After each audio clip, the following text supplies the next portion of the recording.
Hello. Hello, hello. Is my microphone quiet? It might be.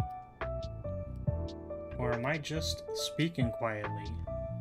I swear I turned it up.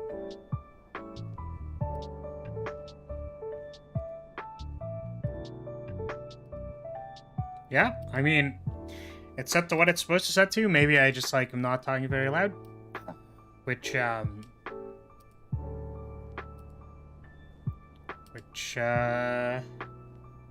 don't know. Sounds normal to me? Okay. Sounds good.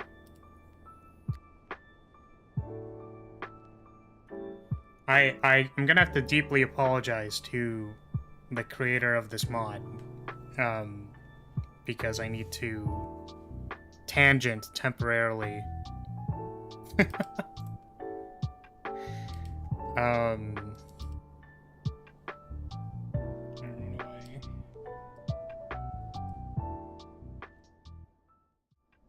Hello.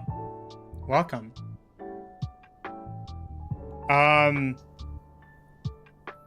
Congrats on 80 entropy. Thank you. That run was actually very difficult. I think it's possible to do it without legacy tactics and like everything else. Like I think I had a configuration that can get to like 86 or something like that. And then I think if I include damage, it's like 92 or something like that, but not a huge fan of the damage mods. I guess I can talk about that quickly. Because I was thinking about like what format basically, like what ascension could I choose that would be like fun for stream. You know.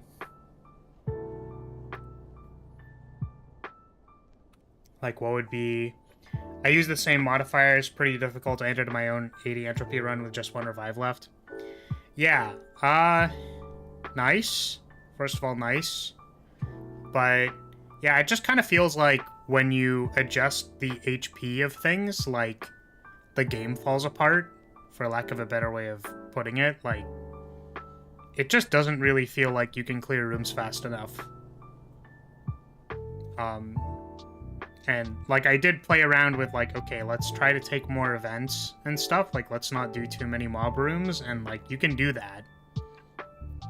But basically, the way that I see it is that if you have to take things like sortito rooms or event rooms instead of, like, guaranteed upgrade rooms, then, like, you're not just, like, increasing the HP of the enemies. You're increasing the HP of the enemies and making it more difficult for you to upgrade, right? So it's like a double, like, okay, well, I don't have time to kill the enemies, and then that's just gonna get worse the more, like, upgrades I can't get due to participating in, like, event rooms instead of getting, like, tactics and stuff, and, like, not choosing the right tactics and whatever. I think being able to get I think there's enough rerolls for potentials and stuff, because kind of the way I see potentials is like a lot of them kind of chain together or can be used to some reasonable fashion. So I think rerolling potentials, except for like the very start of the run, is not super necessary. Like there's a few core ones usually to each character, but aside from that, it's like all of them are pretty good. So as long as you know how to use them, I don't think there should really be a problem. My first 80 entropy run was with 2 damage and 2 health entropy rather than upgraded Susanoo. I died to timeout in second Susanoo phase. Yeah, that's fair. Yeah, I think the HP scaling is just, like, wrong. Frankly. Like, I think the number on those are probably just, like literally just wrong. That, or they didn't intend you to use all of the things at the same time, you know. It used to be 40 and 30 instead of 25 and 30. Yeah, I mean, I don't really know what to say. I don't think their numbers support like being able to deal that much damage. And yeah, I think the combination of all of the entropies being like, you know, like less agency and decision making, which means you can't optimize damage, but then also increasing the HP, like it just doesn't make sense to me. Like it just kind of feels like you'd be re-rolling the game a bunch of times until you get a reasonable build, and then like hope to God you can get there. Which, I was gonna say, the thing I don't like about damage increases in games usually is that, like, the failure spectrum that's established at, like, the basic level is usually, like, pretty reasonable. Like, you can make somewhere between, like, 6 to 10 mistakes. Like, you can get hit by 6 to 10 things, and, it's not that big of a deal.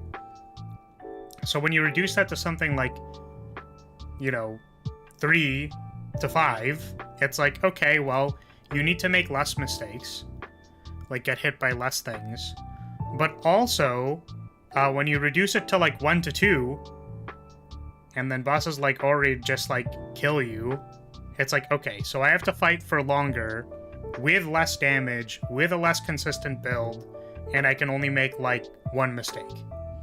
It's just kind of like I don't know about that. There are some of the 80 entropy runs that I was just on a bad path in Area 1 and just reset. With those resets, it took me around 7 tries to beat 80 entropy. Yeah, I did a lot more runs, but also I'm like an old man. So I can't rely on my reaction time as much. I'm just like old. Maybe in my youth I would have enough reaction time. But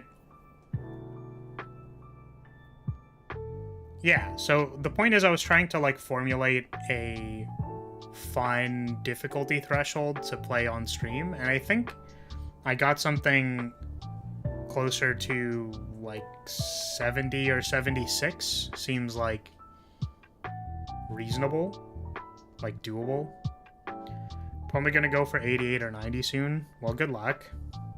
I'm also going to be, like, trying higher difficulty runs, but I just think that they're, like, random, which kind of sucks. They're just, like, really random. Yeah. Because the ones that I know that I could be doing, like, are definitely damage. Like, if I learn the boss patterns better, like, and I practice on the higher difficulty bosses, probably in the mind training, then I could... Yeah, I think literally the boss fights. Like, if I improve on the boss fights, then I think I could fight them for longer. But then I don't know about the HP scaling. I don't know if that's like a threshold that can ever be crossed. It's just weird.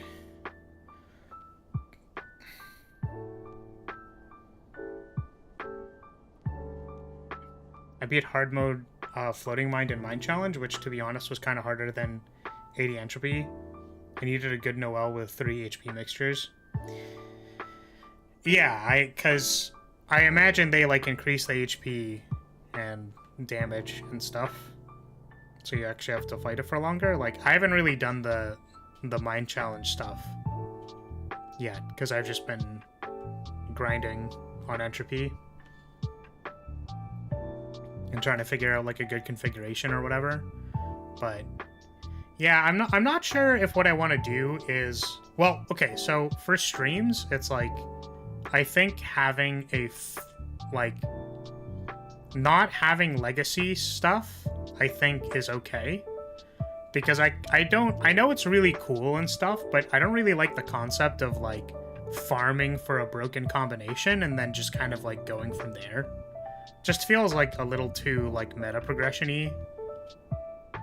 Like, I don't feel like I'm being skilled if I start the game with 2 red legacies and then I just blow everything up. Like, that's my opinion. So I wanted to do like maybe maybe 1 HP scaling, like no damage scaling, all of the other ones, and then like no legacy tactics or abilities. Because the abilities are kind of like whatever. I don't typically notice those. And then the legacy tactic stuff is just like you can store like 2 red tactics and it just feels like, okay, well what's the point? What's the point if I'm gonna start with like summon ice spikes, endless ice spikes, legacy black hole, suction, like bladestorm black hole? Like I don't, yeah.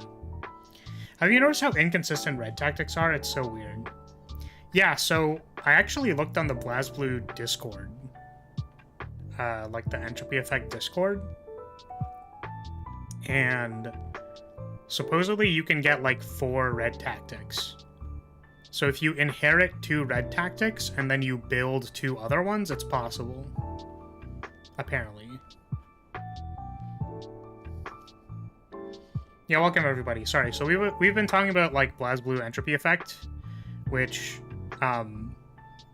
you know, there's stuff, and part of the reason we're playing this mod today is because I wanted to vet it by looking at the cards to see if they were like had certain design heuristics that I should be wary of.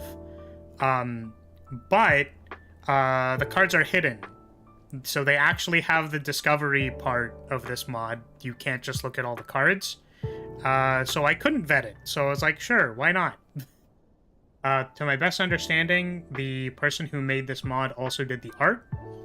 And I know that we've talked about how a lot of what we're going to discuss is about design and stuff, but I think an important aspect that a designer needs to know, being that you're a very like teamwork focused person, is to like be able to reflect the values of the people you're working with, which means to say that when the art is bad, we won't really talk about the art. When the art is clearly good and the person like put a lot of time into the art, we can talk about it. The art in this mod fucking slaps. It's really, really good. So I'm excited for that. Yeah, my understanding is that the mod creator did all the art for this, and I mean, if you just like look at this intro screen, like what the fuck? You would assume, I don't know. You might assume this was like generative or something because of how detailed it is, but it's apparently done by the authors, so that's cool. Some of them need them together and some of them make sense, but it's so inconsistent. As in, some of the inheritable red tactics require both tactics. Oh, I have no idea. I haven't looked into that at all. Because I just pick like Frost Turret and then go. And it's like, it just goes. Yeah. But also welcome to, sorry, I don't think I said welcome to Rav and Kraos, but welcome both of you.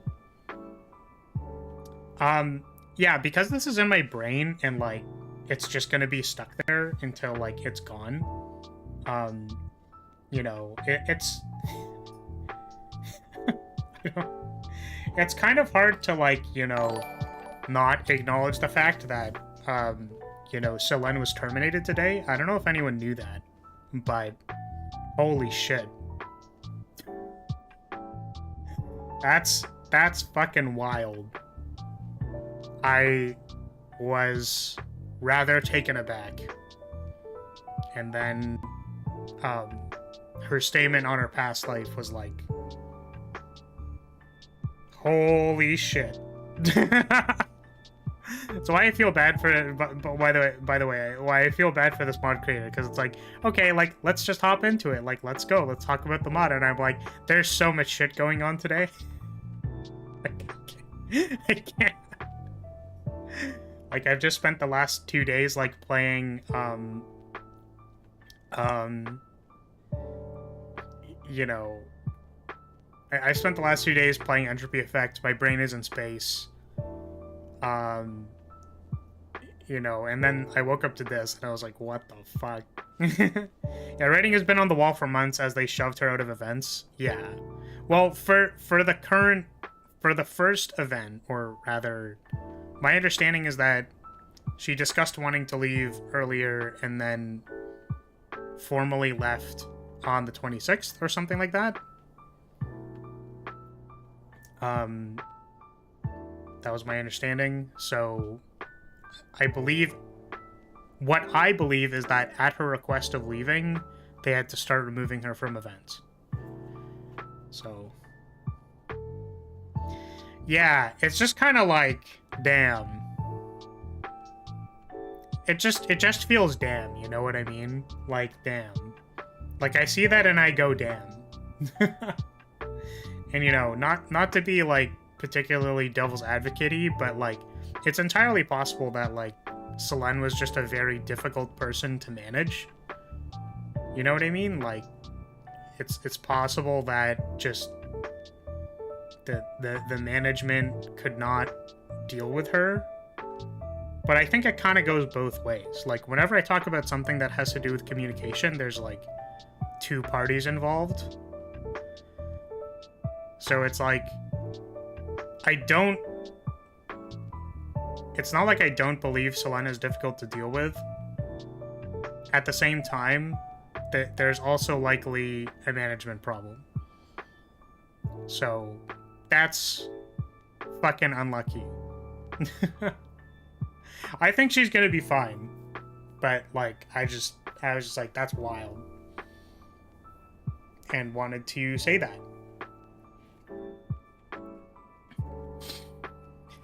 Okay, because this is probably going to be time-stamped, so that I don't bore the people who want to see the colorful and design Spire, etc. and whatever, we're probably going to time-stamp it here and actually talk about what we were going to do today. So, welcome to Design the Spire, where we talk about Slay the Spire with my extremely novice design skills.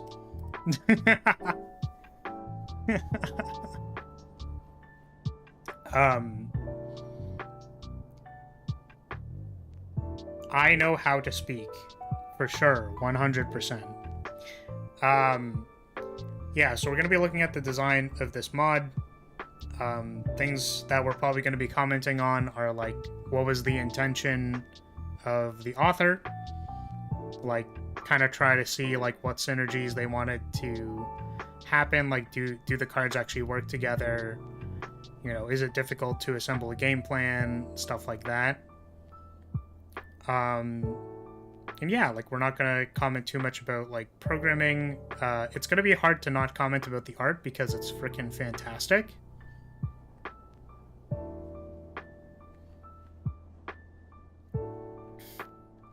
Time stamping for just 20 minutes of yapping? That's a new record low for recent streams. Well, the thing is, like, I feel like for this style of content, I wanted to, like, have it actually be more organized so that it's coherent and people can be interested and invested in it. So the hope was to actually, like, get into it, play the character, and, like, comment on what is happening. Ugh, professionalism. Yeah. So obviously I can't actually, like, get into the weeds of the character. Like, I'm not going to take all of their cards and put it into a spreadsheet or something like that, but I can probably play it at, like, a playtester level with some design behind it. And it's been pretty fun the last few times. I wasn't able to vet this character because all of her cards are hidden because I haven't seen them yet, but looking at the overview of the mechanics, it seems like it could do stuff. I don't know. We'll find out.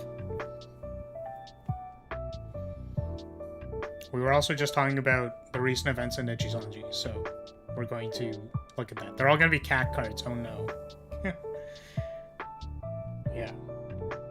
People most likely side with Selene due to the reputation Niji made for themselves, so even if Selene was difficult to work with, it is what it is. I still wish her the best and wish Niji-Sandi would get their crap together. Yeah. It's kind of a yikes situation. So, anyways, oh, we didn't look at the relics. Sorry, we can do that. So the start of combat add a retone to your hand. I think we will figure out and know what that is as soon as we play. And then Palite. Okay, when a painted enemy dies, gain 1 charge. Once per turn, right-click on the relic to apply ink based on the current theme. Right, so this has finite uses. So there's like a resource system outside of the normal resources in combat. Usually a concern I have with these is like how much people will try to like farm. And Slay the Spire is a decently aggressive game, so farming is odd. Okay. We're not going to take the minus HP. We can't use it anyways, but we would like to learn and experience the character first. I think we can take this left path. There's some like bonfires and stuff afterwards, so 2 elites or a shop. That's good. We'll just add a color this card. Oh god, and they're all terrible. Deck check. Right, yes, we can do that. So, damage, block, decent color coding. This one, yeah, so I already read these cards. This one's a little interesting, like, because as I've said before, well, this is kind of a new series, so I guess it's not really... It's hard to reference things that I've said before, but zero-cost cards tend to lead themselves to auto-playing. Welcome, Toast. We're just starting here. Zero-cost cards tend to lead themselves to auto-playing, so this card, like, can just be played. It does say tone to yellow, which tone seems to have effects with whatever theme you have. And then I think the theme is determined by like certain cards. So you start with a theme and then you tone. So the question is, would I ever reasonably not play this card due to the restriction of toning to something? That's what I'm wondering about. Yeah, 0 mana, deal 4, block 3, and draw a card seems very good unless yellow is bad somehow. Yes, and notably it's draw a card and then discard a card, but it's in 2 cards. So, you know, you could draw the card and then play it. I feel like discard 1 card on a 0 cost is like not... Like, you just play this last. Like, there won't be a sequencing issue here. Yeah. That's what I'm saying. Well, computer, let's go. Okay, and then this one. So, deal 5, apply painted, which is, I guess, kind of like vulnerable. And they'll be converted to ink charges upon death. Oh wait, so does this not happen normally? Yeah, when a painted enemy dies. Okay, so this is kind of like a reminder text. Tone activities that change themes. Effects of some cards are determined by different themes. Wait, is this the same reminder text of this? Oh no, yeah, so it does change it to yellow, okay. Blue, purple, red. Reduce the cost of this card by 1 in the remaining battle, otherwise tone to purple.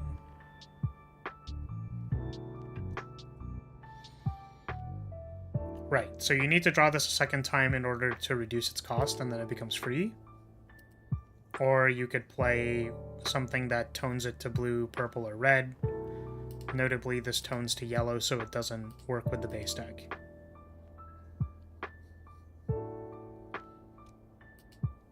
So if you ever draw this... So I guess the concern would be if you draw this, play it, tone to purple, then draw Dust Fog before you redraw Swamp. Yeah, it's a decent reason to not dust fog every time if you want to like draw swamp twice.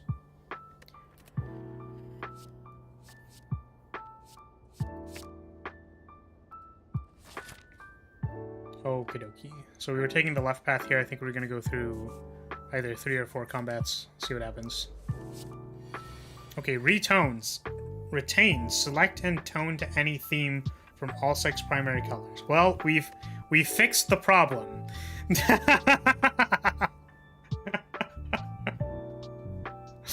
I was really concerned. But we just have access to retone, and it has retain, so... Okay, the theme is currently yellow. Theme of yellow. Applying ink reduces 30% of incoming damage. Oh, so this is like apply weak.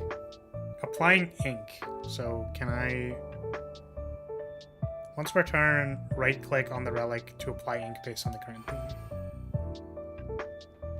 Oh, okay, so this directly modifies incoming damage. Okay, so I'm wondering what happens when I change colors.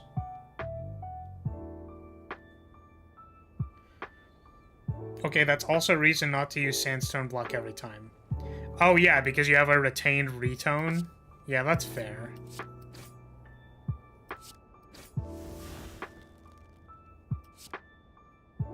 But again, we can also just discard the thing that we draw off the other one, right? So it's kind of free.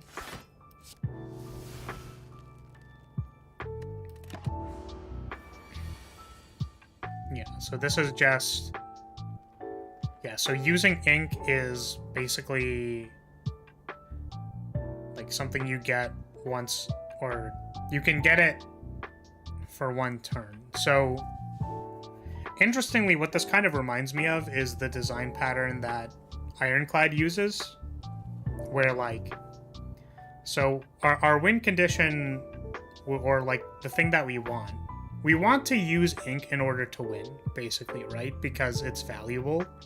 Like, it gives us good stuff.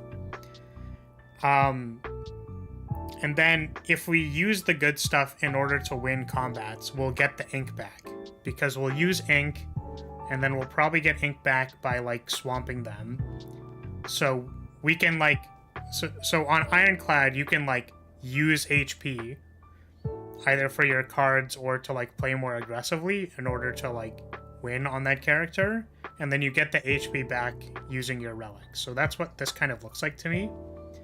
I'd be curious to find out if it's possible to, like, farm this excessively. Because my personal heuristic for Slay the Spire bosses is around, like, 9 turns-ish. Leaning on it can go to more. So if you wanted to, like, ink multiple turns in a row, then you would need to not use ink versus corridor fights, kind of farm it using this, and then go from there. So I'm not sure. So theme of this, otherwise tone to purple. Okay, so let's see what happens when we tone to purple. What does this one do? Applying ink reduces all your turn-based debuffs by 1. Interesting. Okay. So what other things do we have? Applying ink grants 2 strength. Applying ink grants... What is that?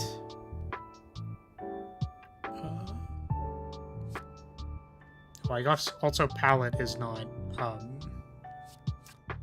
thing there. Oh, it's energy? Yeah, that makes sense. Reduce incoming damage, grants dexterity. And this is only for 1 turn, remember. I'm pretty sure, unless I'm not understanding this correctly. Draw 3 cards. Yeah, okay. Applying ink reduces all your debuffs. Okay, so this character has access to, like, everything. Which is cool. And, like, I'm down with that. I also like the fact that... Okay, so this is also interesting. It's important to understand that, like, because this character has, like, what 1, 2, 3, 4, 5, 6... It's 7, right? Because of the one we're currently on. Like, there are effectively, like, 7 modes to this character. Or is it 6? I don't know. I don't know if we... I don't remember what our current one is. It is purple. It's just 6? Okay, so it is 6. But, like, let's consider this for a second. So, if this character has 6 modes, and then all the other cards also have, like, potentially, like, 6 modes or things to work with, like, you have to be on certain tones for certain cards to work. First thing I would like to mention is that it is very likely hard to have 6 different conditional card types off the bat. But the really cool thing about retone is that it's like, it just gives it to you, it has retain, it's basically free to retone. So you can kind of like pick your spot to do the thing that you want to do. I guess what I was saying or wanted to say was that because there's likely a large spread of the different like tones and cards that work with tones, having a way to freely switch between the tones like pretty easily once a combat is something that helps facilitate that gameplay. I don't think the base systems of Slay the Spire would facilitate this very well. So having a card which does it for you, I think is like pretty good. That's pretty good. Okay, so that being said, we don't actually have to retone. I don't think there was any purpose to using this, but now that we know what the cards or what the different tones do, I think retone will be very useful. So let's just do this. We'll play this fight kind of normally.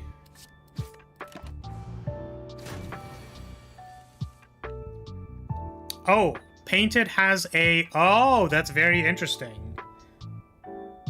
I didn't really consider that, but yeah, Painted has a... It's temporary. It is, like, vulnerable. You need to kill them that turn.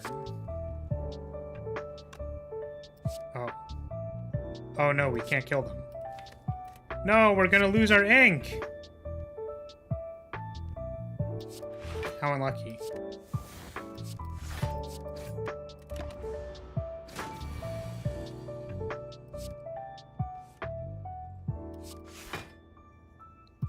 I'm gonna stall. We're on Ascension 0, we can stall versus this. Oh, is this gonna work how I think it's gonna work? So if it deals the damage and then applies the Painted, does that mean I don't get the ink? Ah, we do, okay. Thank God. Okay. Stone Pile. Theme of red, purple, red, orange. Gain 6 block at the start of next turn. So it's gain 6 block if you've toned to any of those. Then you get block next turn. MTG rules, do all the stuff before it dies. Yeah, I should have played like all the defenses and stuff.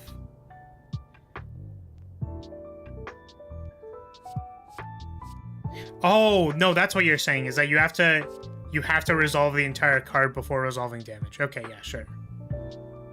Okay, so this is kind of interesting to me. So this was shown by the base deck card in Swamp with blue, purple, red. But yeah, so okay, so the theme cards actually have overlap. So like, for example, this has purple, this also has purple, which like, that's probably good design for a common card because your base deck can tone to purple. Your base deck can also tone to yellow. So this is actually interesting. So I feel like the easiest way to have the base deck work with the other cards is to have like cards which purple is kind of the key one to have, or yellow. And then the supporting playstyles of both of these should coordinate with the conditionals that are determined by the themes.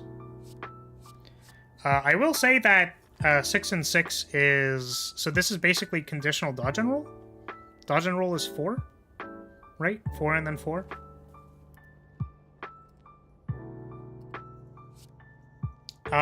It is conditional though, and it seems that you're going to be cycling through tones, maybe? Question mark. So that could be okay. Deal 8 damage. Draw 1 card and put 1 card in your hand on top of your draw pile. Otherwise toned to blue.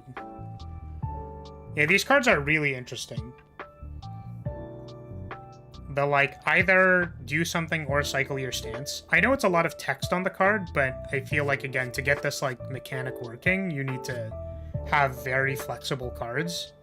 And this looks like a very flexible card. So, what does this upgrade to? 8 to 11.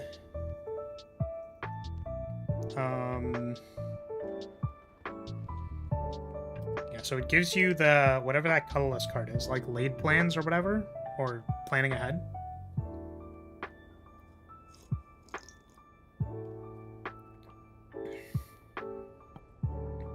So Wash Bucket is a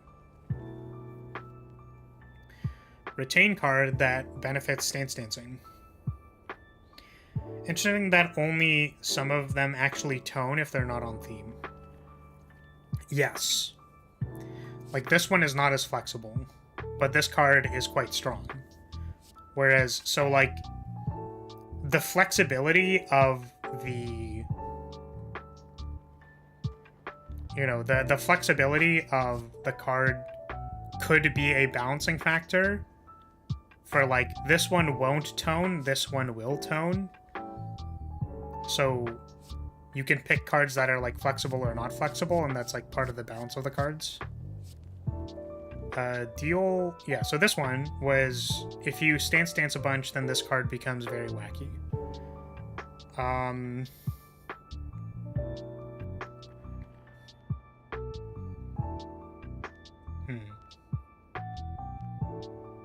Oh, you know what's very interesting about this card? Is that this kind of scales at the same... big fan of the cards that tone having appropriate art. I think that's just what they're doing, point. Because this person, I believe, is just a very competent artist. So, you know, purple, red, orange, right? That's, like, kind of what's happening in this picture. Is this, I guess, like, this tones to blue.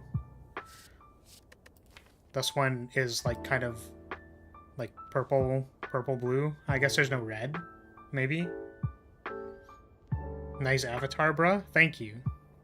I drew it myself. Yeah, and I'm a fan of it. Yeah, it's really cool. It's cool.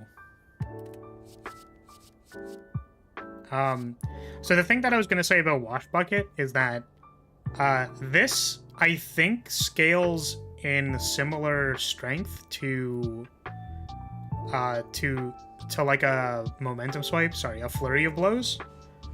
So on stance deal 4 additional damage, except you don't have to scale your actions. It just sits in your hand. So that's really cool. Also, there's probably something to be said about reshuffles and this card existing, so, like, playing it towards the end of a reshuffle, you know? Or if there's a way to put it back in your hand. So, anyways, I'm probably talking a little too much about these cards. I said last time that I wanted to, like, hurry up and actually play the character more often than not. This card seems like it's very good.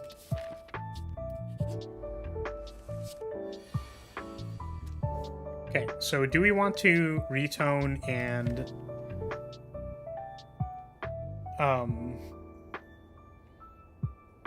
yeah. We probably don't need to think too much in the corridor fight, so I'm just gonna do the obvious thing to me.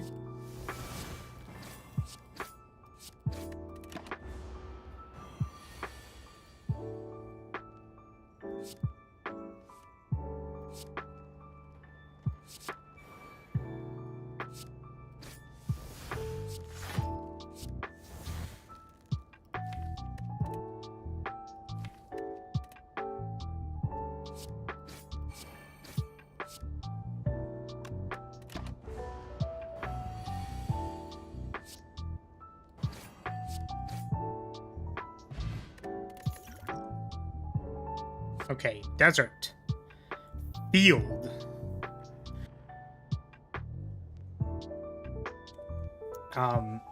Form of power that provides buff based on the current theme. There should always be no more than one field present during the battle at the same time. New field would replace the old one if different. Yeah, and I'm not going to be too harsh about the wording on this, but it's pretty long. And I believe this is translated. So I don't think that's a huge thing to be critical about. Determines the effects of inks, yeah, and tone. Okay, so this is orange, yellow, green. Is it at the start of turn? Add one quicksand to your hand. Others add one barrier to hand and tone to yellow. Okay, interesting. So this is a yellow tone enabler. And then, so if, okay, this is interesting. So if we're planning to tone away from these colors, then we get defensive options, but if we tone with these colors, we get offensive options. Is that correct? I wish I could see the cards. These are the ones on this, right? Barrier or quicksand. So if we... Yeah, so if we tone to orange, yellow, and green, if those are the ones that we're doing, then we get offensive. If we tone away, we get defensive things. I think this producing effectively 3 block a turn is actually quite strong.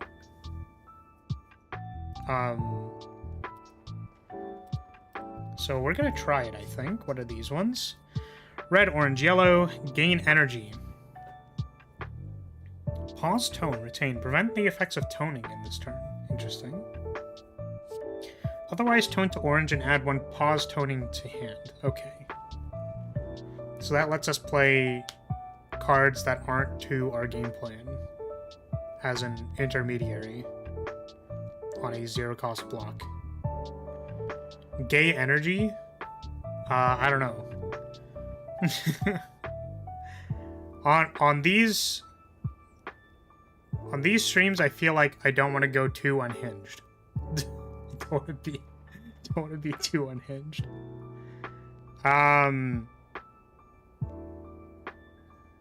Yeah, so this is cool. Warmth. Unplayable ethereal. Gain 4 block upon drawn. Theme of red, orange, or yellow. Gain energy. So this is free, gain 4 block. And if we plan to tone to red, orange, or yellow, we can get energy at the start of our turn. Which we're currently toning to like blue and purple. I think that's what we were leading towards. I'm kind of curious how this interacts with this, because I don't know if effects can happen before draw step. How do you start on a theme? Just have a field? You always have a theme, you don't always have ink. You will always start with a theme, or you always have a theme. We're gonna try Desert, it seems like a good card.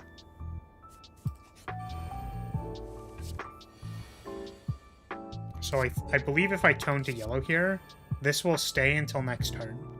If I ink, that'll go away next turn, but yeah.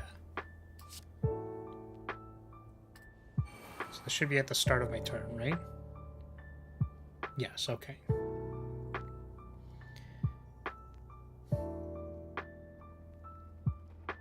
So we're gonna get a quicksand next turn.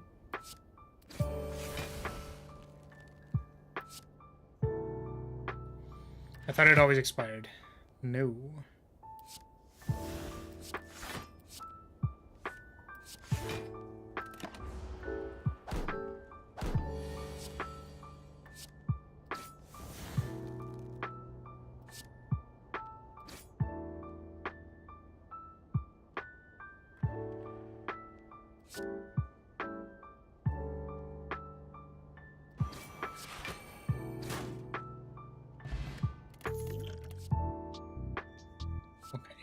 Field.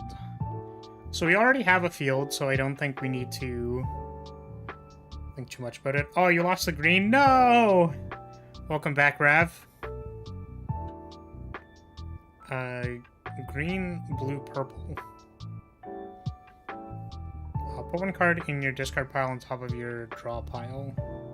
Otherwise, scry one and tone to blue. Well, this is another one that's, like, good on either mode.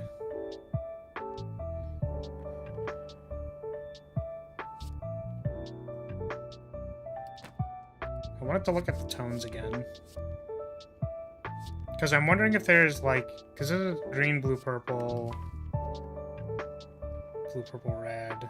Green, blue, purple... Orange, yellow, green... Yeah, so I guess it's like the cold colors are kind of like blue, purple are probably going to be near each other. And then like red, green are kind of the... Oh, because red and green are dexterity and strength. So I guess green kind of affords more blocking. And then red is more attacking.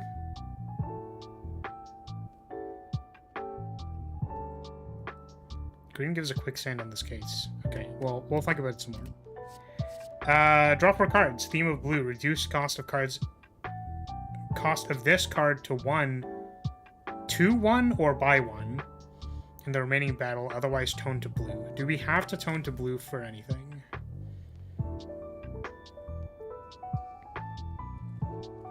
I guess it's blue for this or this. So we could... So, okay. I am once again going to comment on how cool I think this works with the base deck. Because this tones to blue. So I think I mentioned this on... Whenever I say I have already said this, that doesn't help the people I'm going to explain this to. Okay, so the cool thing about this card, I recognize that 2 energy for draw 4 isn't actually very good. That's kind of below rate. I think even with a cost reduction, like I would question, like draw 5, like still. This is tough, I think. Like this card's likely not exceptionally good. But the cool thing about it is that at base level, you have 3 energy. So, I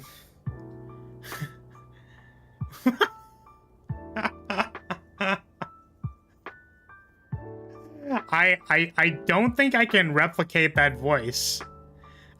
I apologize, Rue. Is this something that I'm gonna have to figure out?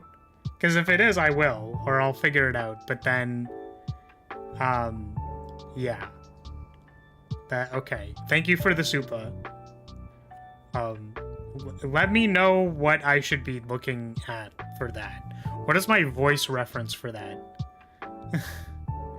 So yeah, so draw 4 cards and use 1 energy to play them. So that's what I was saying. Okay, so this card usually would mean, usually what this would mean is you can't play the cards because you just spent 2 energy. That's why this card at a base level is not very good. Like, this card's kind of bad. But what's cool about this is that you could pay 2 energy and then play Swamp. So this naturally combos into the base deck, which was what I wanted to say. So I recognize that this being 2 energy is probably bad. Like, if it was 1 energy, it would probably be better. But the fact that this is like a card which... Drawing cards will give you more options, which will let you find more cards in your base deck, which, how does this function with your base deck? You would still be able to play... You can combo that card into this card, is what I'm saying. Whereas if this was 2, and this was also 2, you would not be able to do that. This should likely still cost 1. Like, it could go 1, and then... I guess the theme of blue gets lost, because it can't... Maybe it's just like theme of blue, it draws an additional card instead. Because like 2 to 1 is not good. You can spend 3 energy to deal 6 and apply a status that runs out at the end of turn. I guess that's a fair way of looking at it. But like, I feel like you're not applying enough brain power here. draw will naturally lead to having more cards from your base deck, right? So I think it's fair to acknowledge that, like, this card can be... So that's the thing.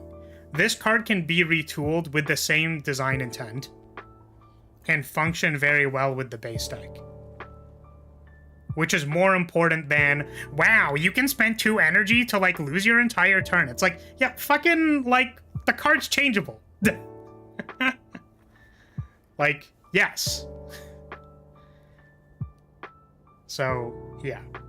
Have we already talked about the Selene getting fired thing? Yes, we did. I spent the first... I think I spent 10 minutes of the first 20 minutes going like, damn, that's crazy. That's absolutely bizarre. Selene fired bizarre. I don't even remember what my thoughts were. But I think I was basically like, cool, I'm gonna go live today. Like, wow, sure hope nothing weird has happened to Selene in the time that I went to sleep and woke up today. And I was like, ah, shit. You know what I mean? Like, great, that's not what I wanted in my brain when I woke up today, but I guess that's where we are. Does not feel very good, but I guess it feels good that she's not there in the company anymore. I think that's what the takeaway is. I'm just glad that she doesn't have to work at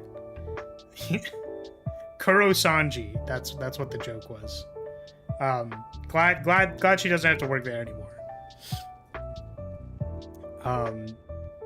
Okay. At this point, any color is not a name, it's a question, and the answer is not just black. Yes. I believe that is correct. Okay, I'm gonna listen to what this thing is. Hold on.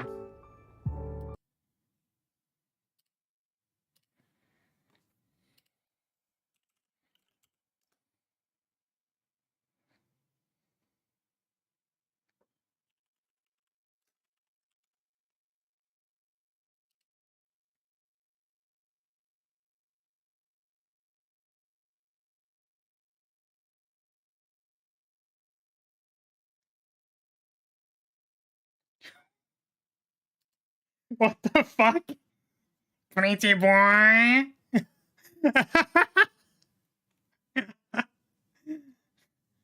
I don't know what the who's going part was. No, I just went to look at the thing. Well, because I had to mute the I had to mute the audio so it didn't play.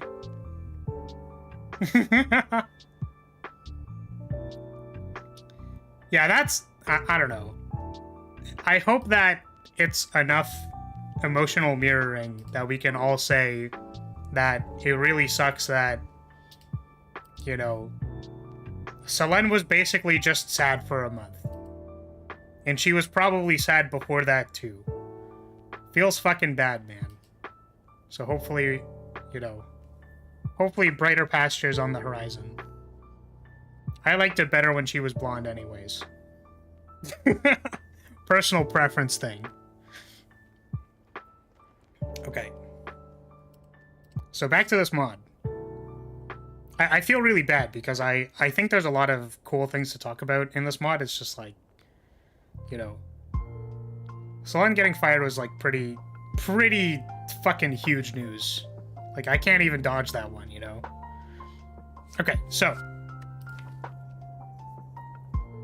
we are currently toning to like yellow and, or we're not toning to yellow really, because we want the damage card on this, and then we're toning to these other ones. Alternatively, we could be toning to yellow. I don't know. I think managing a number of fields is probably not what we want to do. So, apply 2 weak. That's a better temporal spike. It's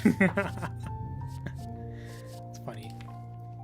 Do I want to get something which applies 2 weak?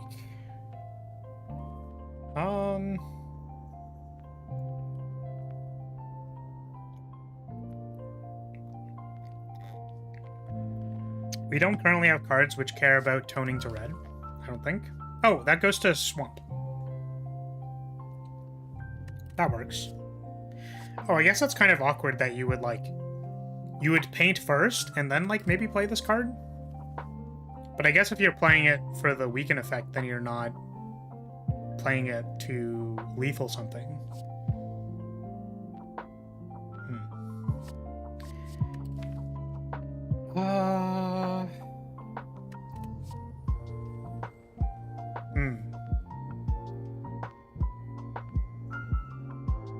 Sure. I mean, we'll just take the card. It says attack on it.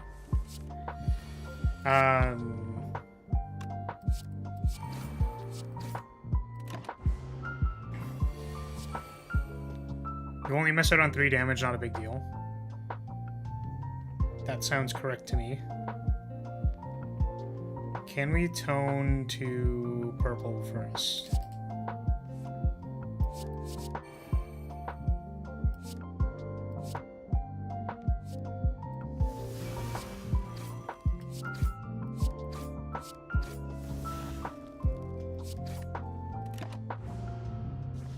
Oh, those don't have ethereal. Wait. Whoops. Oh, shit. That's really funny. Okay, so we need to be any of these colors. We can't get to that color. Do we want to end on purple or red? It doesn't matter for the purposes of this deck.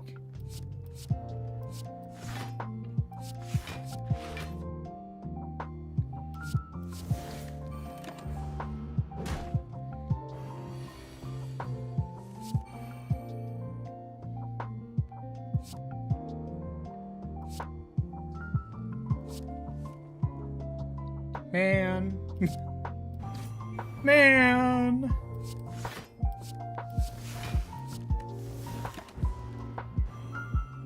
This field could possibly be very funny against Time Eater. Oh no! That is quite bad, isn't it?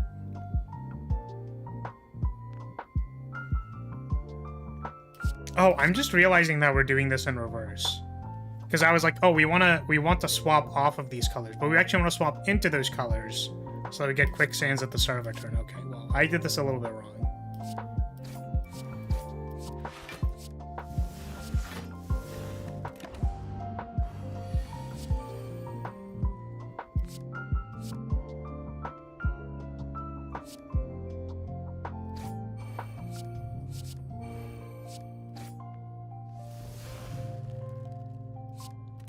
No ink for me. Wilderness is another field. Okay, so these are just like different colored fields. Apply painted to all enemies, otherwise tone to purple and gain 3 block. Gain 3 block every turn. Apply painted to everybody. I feel kind of bad about having this desert now. I guess if there's a critical mass of field spells, then maybe that becomes difficult to draft around. The majority of card effects depend on the color you have right now. Yes, so this character is basically like a 6 different stances character with a lot of stance changing, but the conditionals for each stance has a wide variety. So it's like, you could, like, the blue cards overlap with... The things which tone to blue overlap with other cards that say, like, yellow, green, blue, for example. So, your color probably overlaps with 2 other colors, so you're always, like... I guess that would mean, if it was equally split, you would have approximately 50% of the card pool active at a time. Which I think is mirrored by how these cards work. I guess I will say that, yeah, if red is like an overlapping color into both of them, then that makes this a lot easier. Because I would say that enabling this card might be difficult for a deck that's maybe not in these colors, but I guess 1 energy apply a vulnerable is already quite good. Yeah.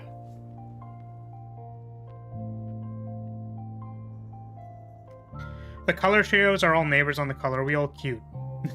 I didn't think about that. It was cute.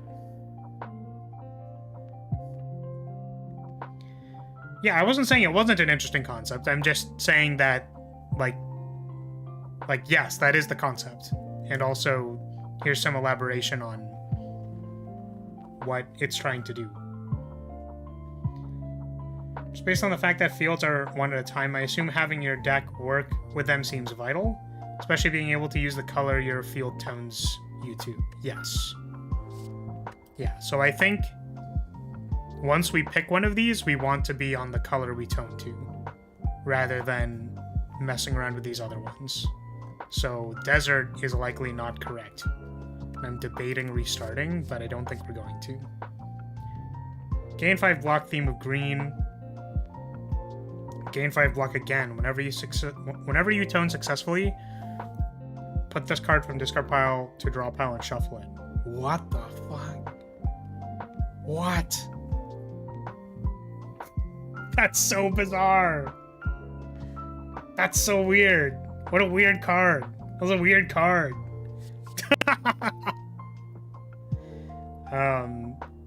So I've been noticing that there are a lot of zero cost cards in this character, which is like maybe mildly concerning, but anyways.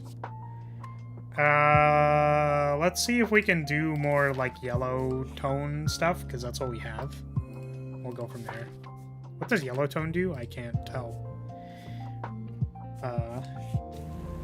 Weirdest flurry of blows that's not a flurry of blows I've ever seen. Yeah. Okay, just curious. What does yellow do? It reduces incoming damage. Okay. So that affords us blocking. I just realized we're against tone. Unplayable unless theme is yellow. Well, we have yellow. Let's go. Exhaust all statuses and curses in your deck and randomly add sandstone or to replace it. That's so weird. That's wild. Exhaust all colorless cards in hand. Draw cards equal to the amount of exhausted cards. I would be curious to know if this is actually a thing you can facilitate easily. Because colorless cards are actually a little bit hard to get. Because you only get them at events and shops. Dubutal is finally viable. Draw 1 card, shuffle 3 into your draw pile. Theme of orange, yellow, green. Add Oasis to hand, otherwise tone to yellow. Heal 4 HP. Oh! This does not have exhaust on it.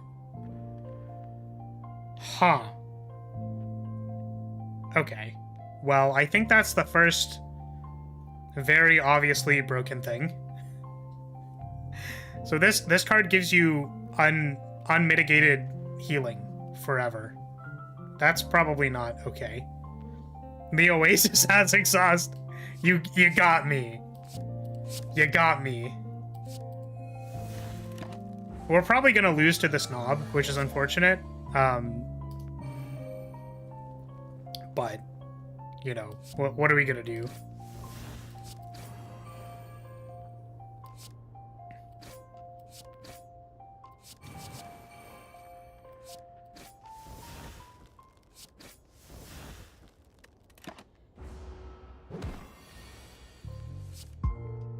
Holy quicksand, Batman.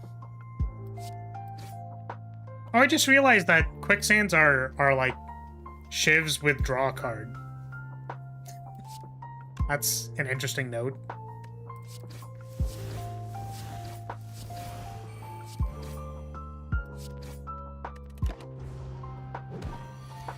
What this mod is missing is 2 ravens, one called Becky, the second called Ron. Huh?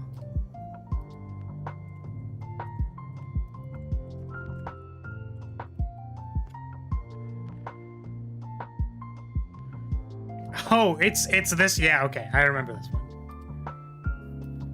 Becky. Let me smash. Shiv plus 1 draw is dope. Flash of sand. Yeah. That's certainly above... I think it's fair for us to say that that might be above metric. Just a little bit.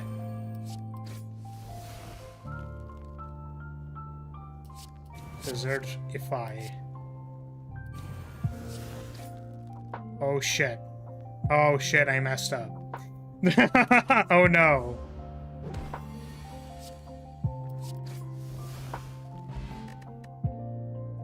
God gamer. Okay, Horde Strike. Deal 3 damage 3 times randomly. Is that the young Seraphim Feathers? Seraphim Feathers Mini SM. Theme of red, orange, yellow, gain energy, otherwise toned to orange. Yeah, so this card is free if you're on the right color. I really need to know what like the quantity of all of these cards are, but this is definitely one of those like... I guess it depends if you're using the base characters as like a design heuristic. You know what I mean? Sword Boomerang. Oh yeah, it is Sword Boomerang.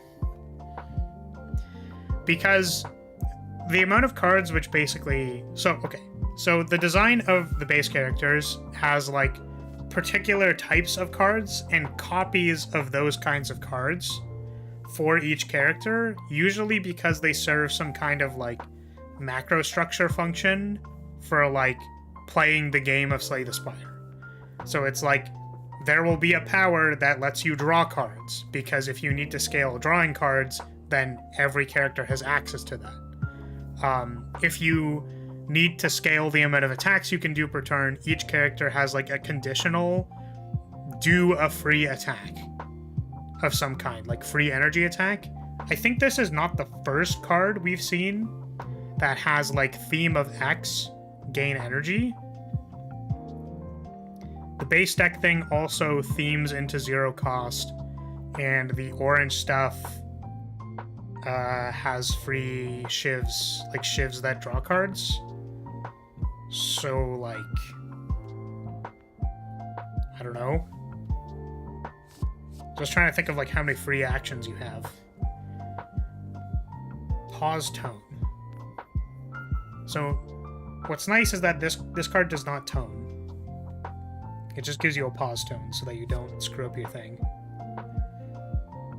Theme of these. Draw 1 more card next turn for each card in hand. Oh, what the hell? Otherwise tone to blue and make a random enemy lose 2 HP for each card in hand. Oh, that's interesting. So this card you don't want to...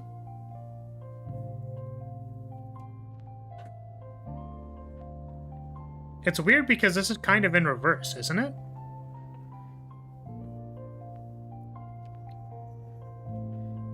Was orange the color that gave energy when you used a change? Because it might just be thematic if so. Ooh. I'll check. Because I think the...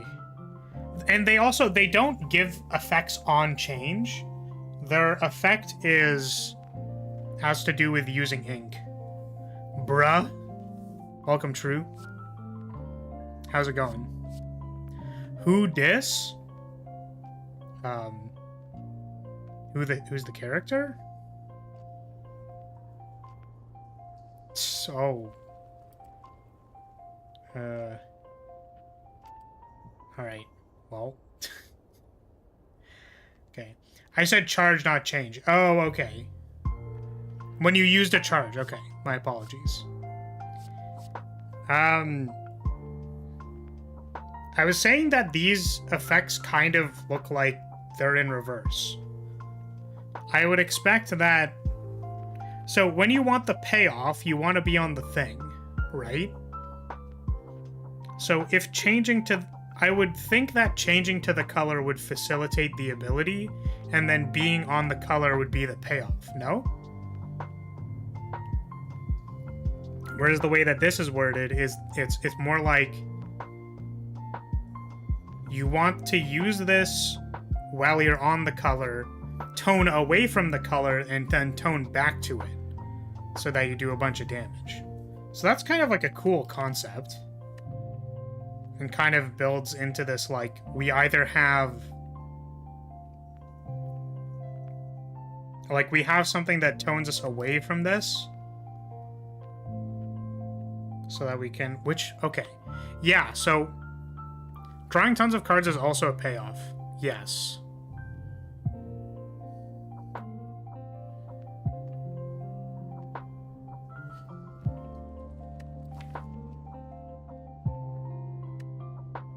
Yeah, so I guess there would be, like, your main color, and then the other colors that you go away to, and then come back to your base color with the ones that, like, tone and stuff.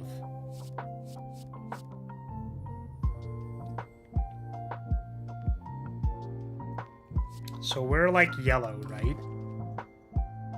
We like yellow. So we'll do this one. Excuse me.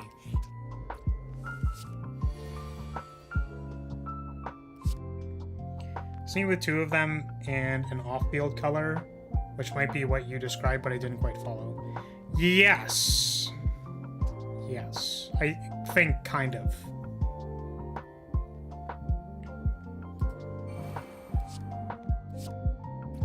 Right, yeah, tokens exist. I don't think I'll be making a... We would make a token at the end of stream, I think. And also, I think today is just, like, not the day. Though I do appreciate you reminding me that I should make tokens. Or... I guess that it's a nice way to introduce new members, to make a token for them. This is already going to take a while. Yeah, I think so.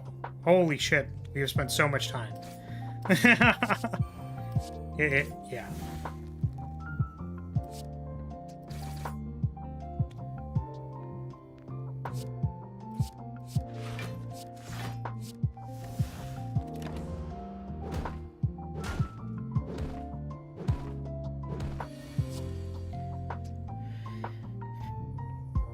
I don't know who that is. Also, welcome, Rance.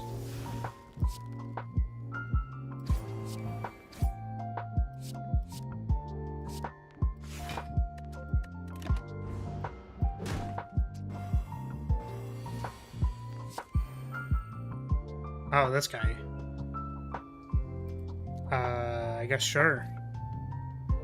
They are like a magician paint caster person, so...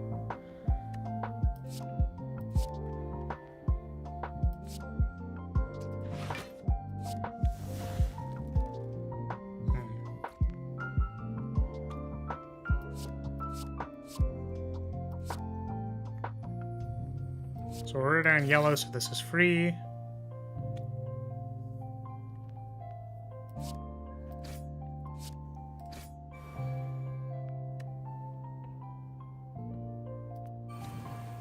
Oh. Nice! It worked anyways! Ha ha ha ha!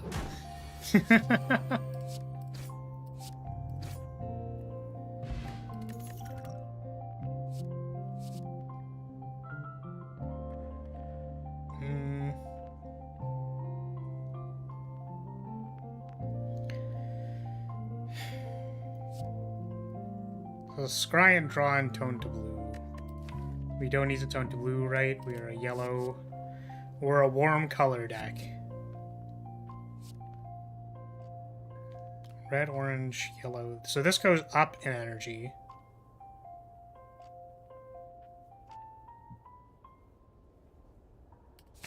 That seems very strong. She's looking back at us. That's so fucking cute. It's cute.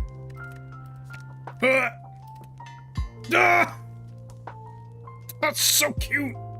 Holy shit. Welcome, Cavalier.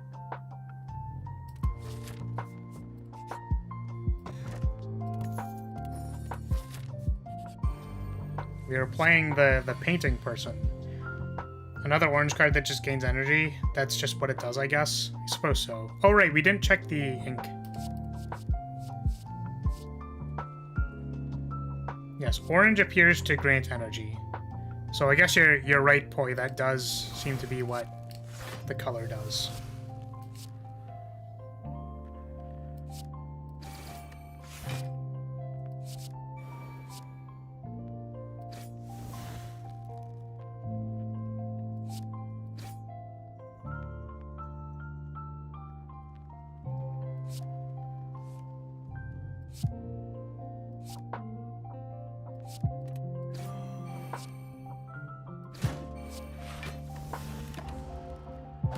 I played this character a while ago. Each color does a different thing. Yes. Orange is opposite of blue, so you'll never have a card that likes both. Cool design, honestly.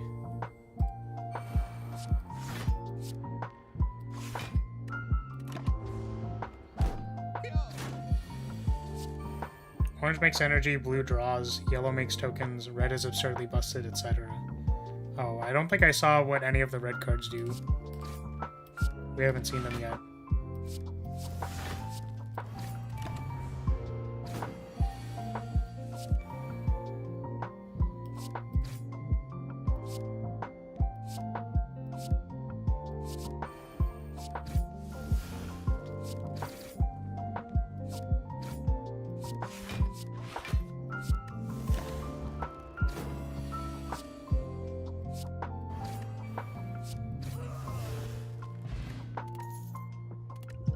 Bottled Thoughts.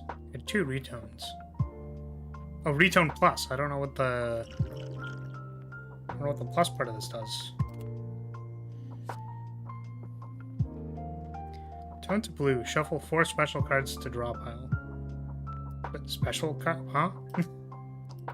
4 upgraded special cards. Well, I don't know what that does. So we're not really toning to blue. Add 1 retone to hand, theme, green, blue, purple. Retain your hand this turn. That's kind of cool.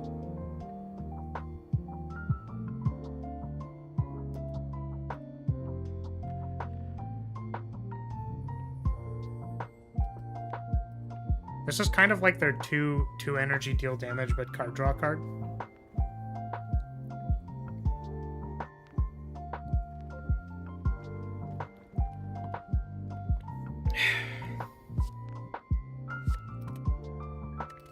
I was gonna skip, but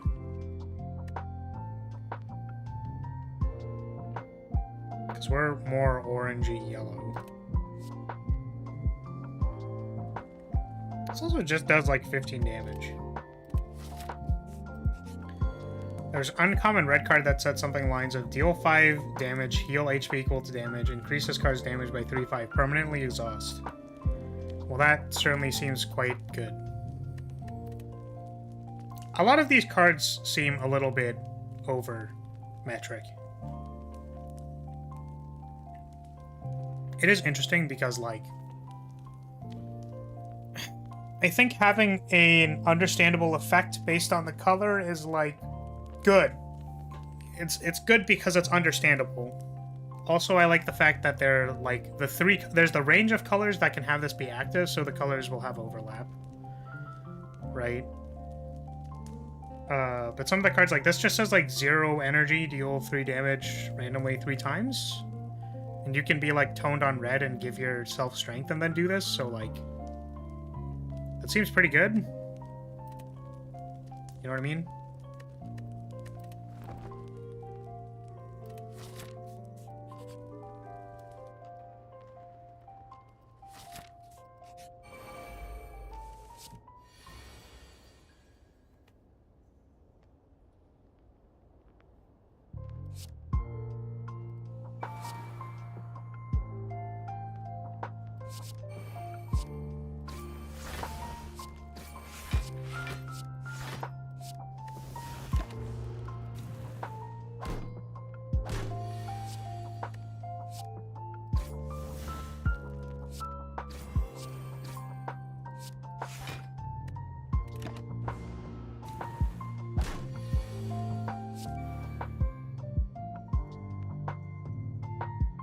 So we are yellow. Do we need yellow for anything? No. These are all These are all not things. So I think what we do is we do this first, then we do this to tone to blue, and then we swamp and get energy. Oh! Interesting. Let's tone to... I'm feeling kind of orange right now. I'm just feeling a little orange.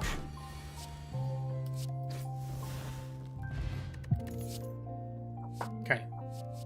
Golden craft. Orange, yellow, green. So we can do that. Gain 1 temporary strength per colorless card in hand. Otherwise gain 2 block each. And tone to yellow. So up until now, I haven't seen any things which make... Oh, wait!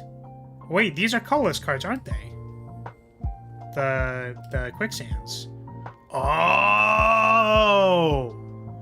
Oh, really interesting. Oh, that's so cool.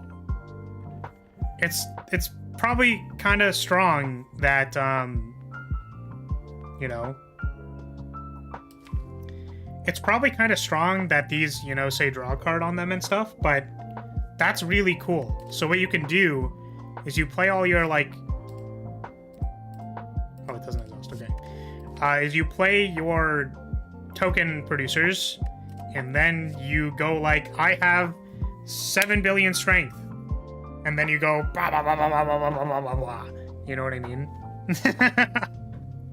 So that's really cool. Yeah. I think we take that. So you're like combo kill button.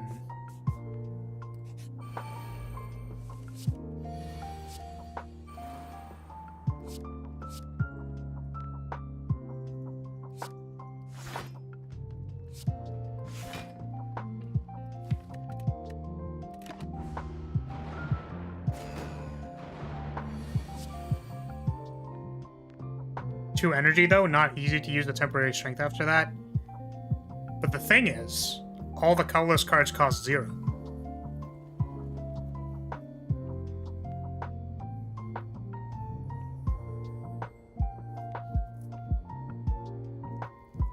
Yeah, like this is supposed to be used with the token producers to like you put all of the quicksands in your hand, then you gold craft and then quicksand them. That's really cool.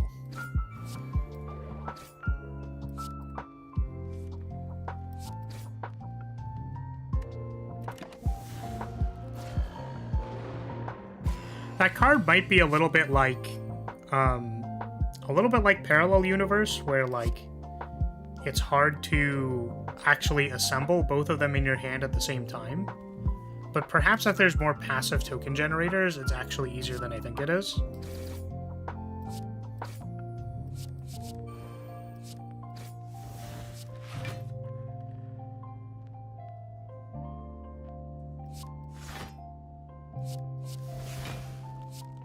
I literally could have just blocked.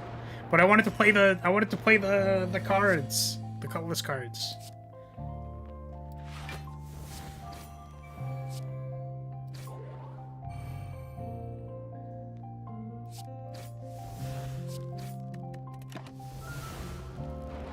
I mean, suspend just keeps getting buffed. Yes. Everything has suspend now. I think that is an over-exaggeration. But I definitely made more cards that have suspend. I think I added 1 or 2. Then I gave them a damage rare last patch.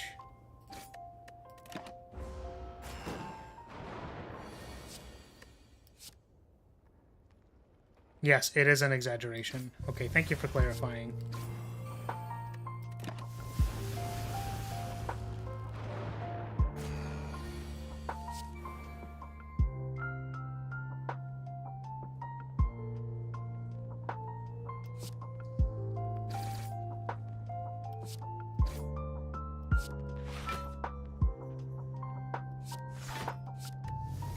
I guess it's kind of odd that orange and yellow are beside each other, like effect-wise.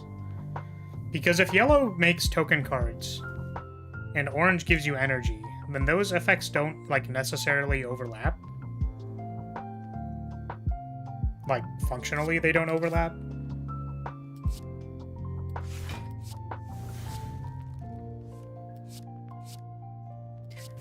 Goldcraft! The tokens draw cards, they do, kind of. Oh, that's fair. Yeah, so each of these would be 0, and then you draw cards, and then you need energy to play the cards. Yeah, okay, I can see that, actually. That's fair.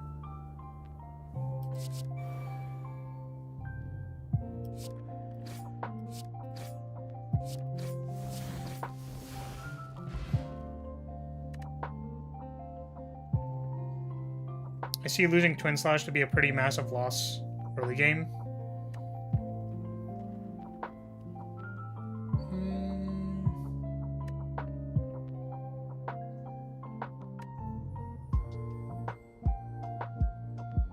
Yeah, I guess the replacement is like Divine Flash, which doesn't even do nearly the same amount of damage. I don't remember if there were other things.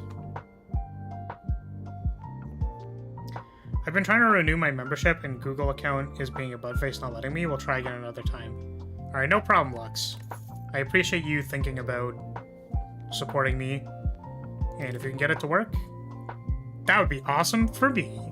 As you can see, we're at 32 now. I feel like I want to do the thing where I, like, set the goal for Lyrilytes to be +1 of whatever the current count is. Because I don't think we're getting to 150 anytime soon. Gotta be honest with you.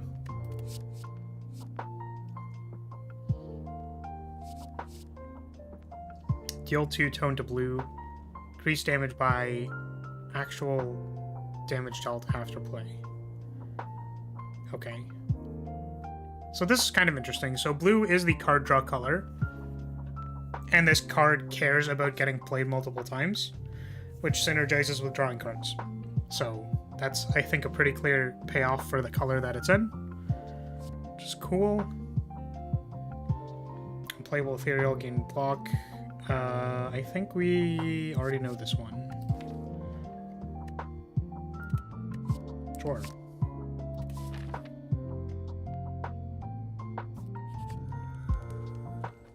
Change consuming light kind of makes up for it. Exponential scaling is nice. Yeah, I also nerfed consuming light, I think, since last stream, because I realized what consuming light probably is, and I didn't want to have to code it because it's annoying. I should also probably not talk about flagbearer on these streams because, like, I want to focus on the mod that I'm playing. But I think consuming light is basically the X spell for flagbearer, where it's like you pay 1 and then you spend X to suspend X.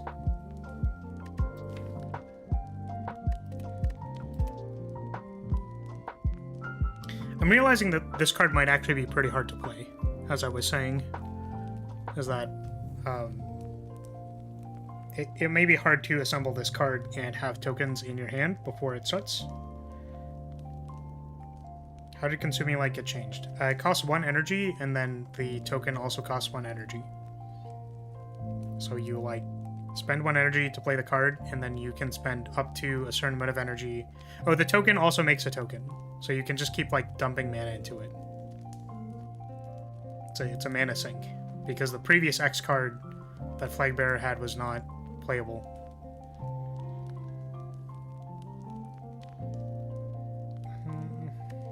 Okay, so...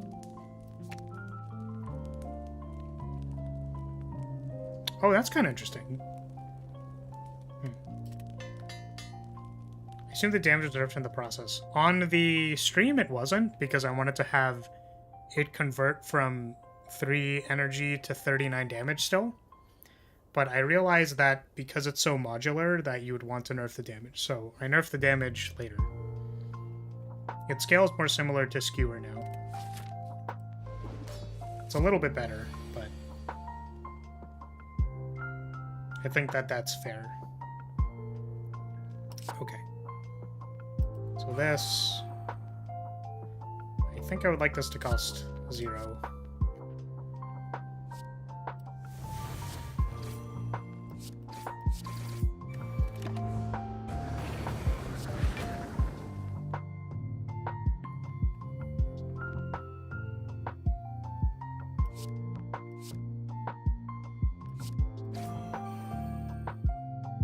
Oh, if I was on yellow, I could have...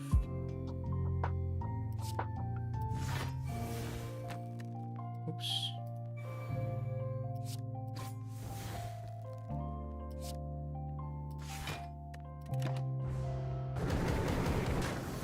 One cost deal 20 would be dumb. Well, yeah, that's not what it does. It was originally set to 13, and then... So it's like one cost deal 13, and then it was like 13 and then 13. But I felt like the problem with that was one energy on a modular card, one energy converting to 13 damage is strong. So all of the X cost cards which convert like raw energy into a thing usually scale less than a normal card. So I changed it. I'm still playing around with the numbers and stuff. How are you liking the character? I think this character is extremely cool. I really like that there are identities for the colors which try to overlap with each other, kind of. So it's like, depending on what part of the color wheel you want to be on in order to like facilitate card synergies. And then also the fact that each of the colors, each of the payoffs for colors seem to have like an idea that it'll work together. So whether it actually works or doesn't work, like I feel like... Where'd it go? Did I? Oh, I already played it, didn't I? Yes. I feel like playing this card is actually kind of hard, because it's 2 energy, and you need to have a critical mass in your hand before you play it. So it's like, how do I build critical mass before playing this card and then do the thing? But I can see what it's trying to do, you know what I mean? Where it's like, I can see that we want to put tokens into our hand, then buff the tokens, then play the tokens. Right? Yeah. And then the other off-color thing for orange or yellow is you get defensive tokens when you are not on these colors beforehand.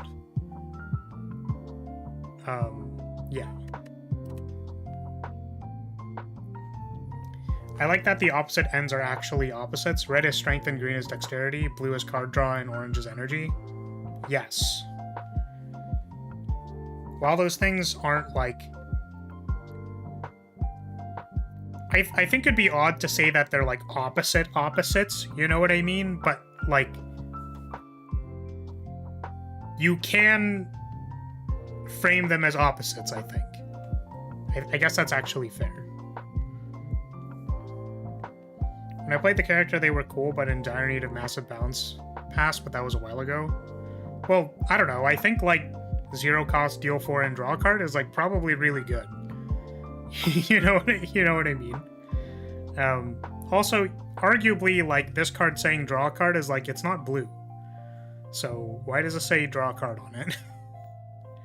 Right? So it's like, does anybody get to have card draw, like, just cuz? Or, like, what's the shebang with that? I don't know yet, so I guess we'll find out. Maybe I just keep the quicksands in my deck, and then build a deck of quicksands, and then call it a day. Oh, but I already used my payoff, so, like, maybe I should be rushing here. Put a colorless card in our deck. Secret weapon.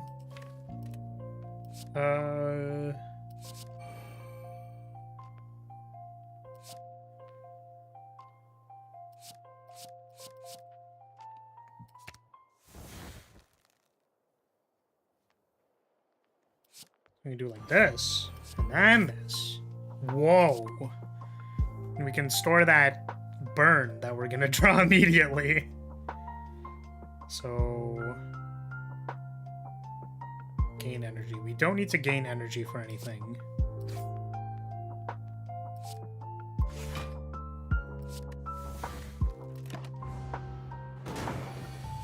I'm not saying they don't need a balance pass, just clarifying that it could have changed. Yes. And I was clarifying...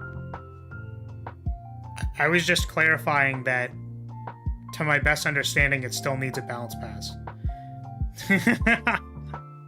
Are we on the winning arc yet? I don't know. Has, like, something changed about my tone or something? I don't know. Not my tone in game, but it's like, I'm not invalidating, I think, anything anyone has said. I'm just elaborating.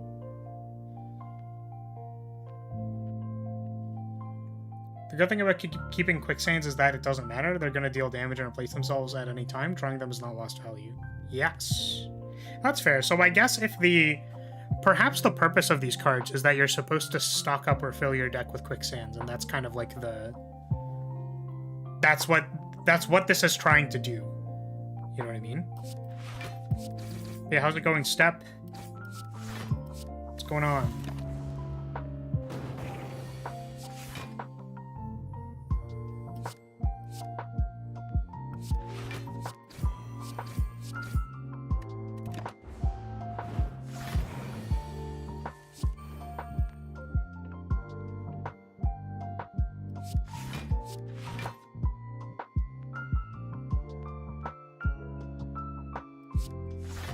We're always winning. It depends how you define winning, but yes. It makes me sad that I played my other card. My Goldcraft card.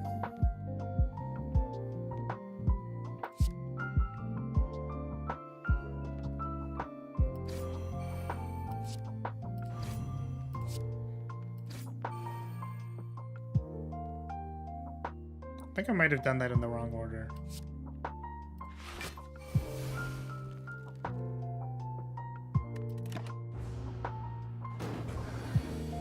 Red and yellow being friends is also cool since you can change to red to get strength.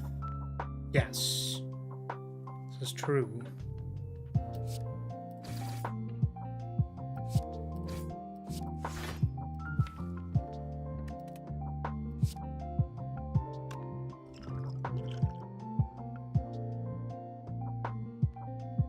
What am I on?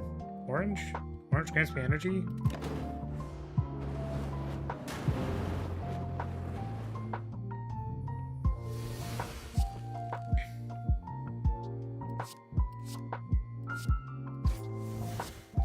Start playing these quicksands.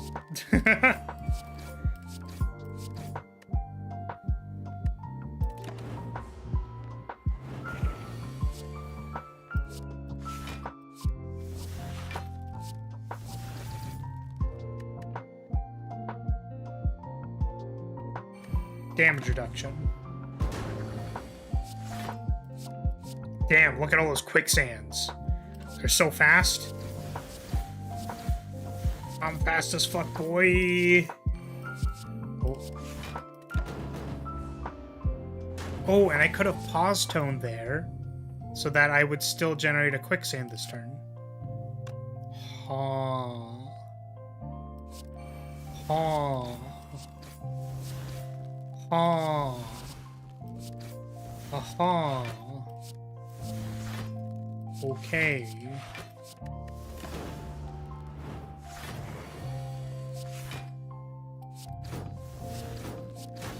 Okay, very cool.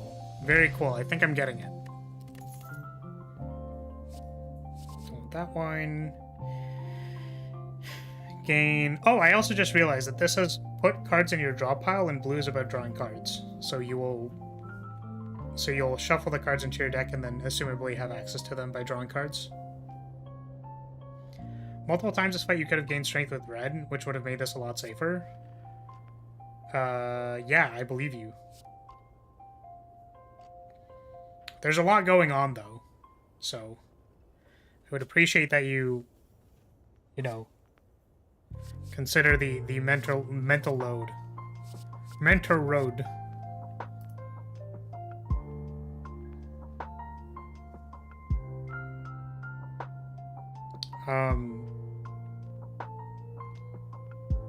Start your turn, choose pause, tone, or retone. I don't think we need this card. I just realized, does she have, like, a sword brush thing. Is that what that is? Because that's really cool. Gain energy for every 6 ink charge. Well, that's very silly. Oh god, the green card? Oh, wait, which one? Is it this one?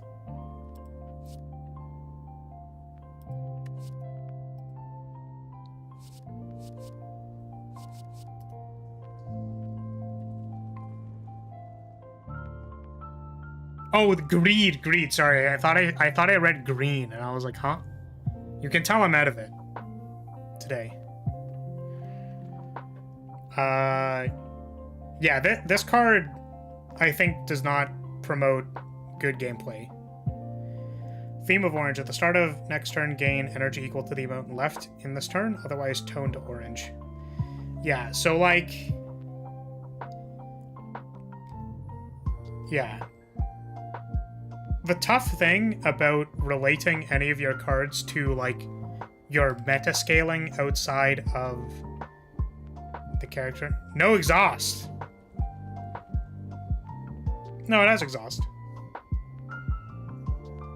It's just not in the right place. The exhaust should be at the bottom of the card. That's, for templating purposes. Yeah, so... yeah, it's not in a very readable place, so... That's kind of funny, though. Yeah, so, okay. There is a resource outside of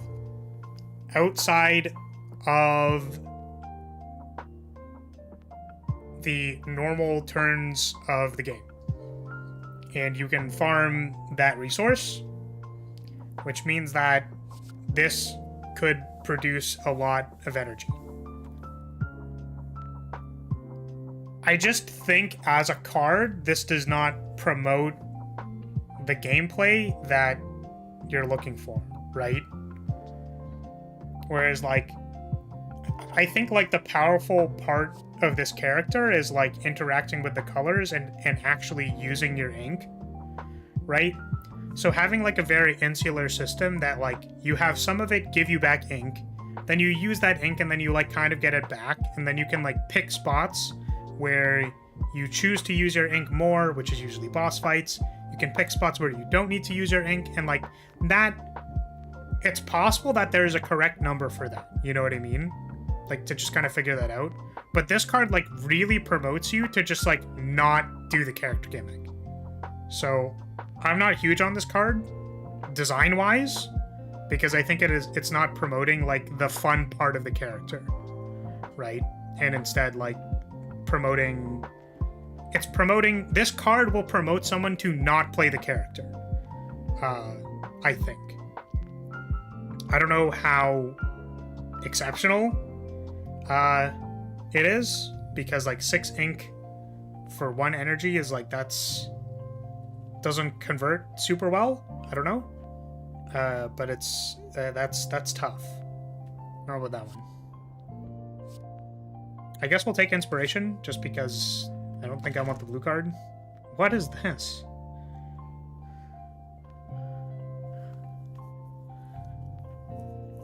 Reprogram goes -2 focus. I'm not sure I understand. Are you comparing reprogram to my argument because I was saying it promotes you to not play the character?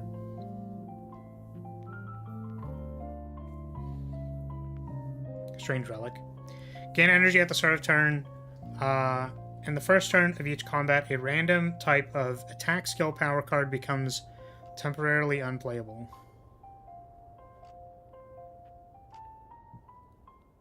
This one's certainly odd. I think the downside of this card is not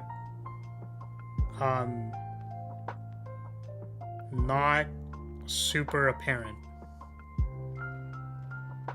So it makes one of your cards unplayable on the first turn. Seems sad when you have innate powers. Yeah, so, like, your innate power could randomly get hit by this.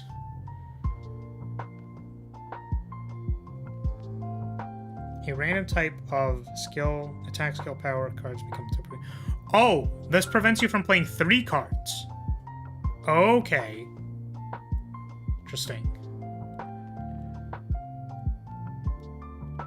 I see. Yeah, I guess the larger point that I had with it was that it's in conjunction with, like, the meta-scaling part. It stops a card type. Oh, so, like, all powers become unplayable for 1 turn, or all skills, or all attacks. Okay. Okay, well, that's, like, an interesting thing.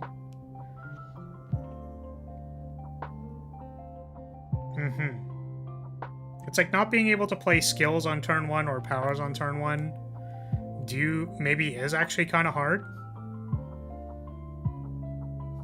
I guess the thing I'm wondering is, like, how much does this character care about, you know, this effect? Do most of the character-specific energy relics have a downside? Like a particular downside?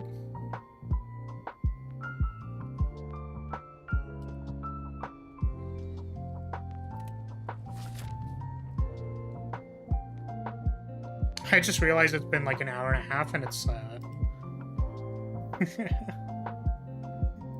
and we're on Act 2.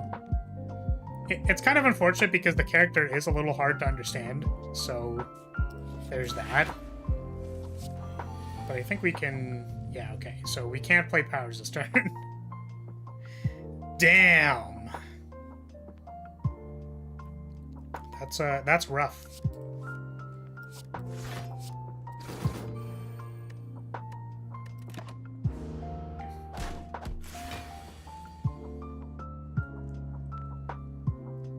Mark of Pain is the only full character-specific energy relic in the base game.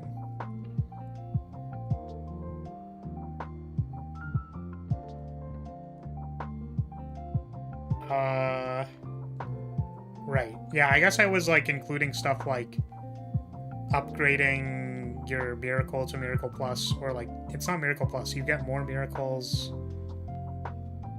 right? Spire...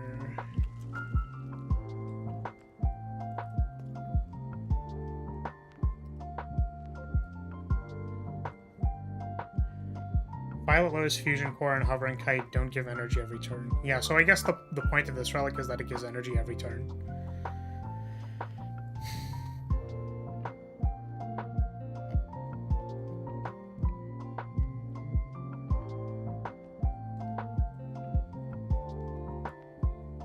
Yeah, so the only one that does, like, consistently give energy every turn has a, like, downside. Yeah, whereas, like, Kite, Battery, and then Holy Water and Violet Lotus are also... These are all, like...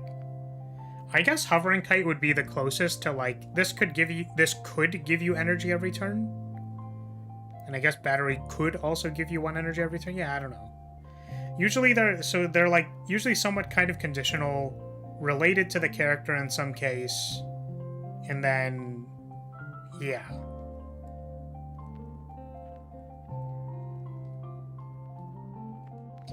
Yeah, so this is kind of interesting. I actually think this relic, the reason this relic is odd is because it doesn't seem to really interact with how the character works.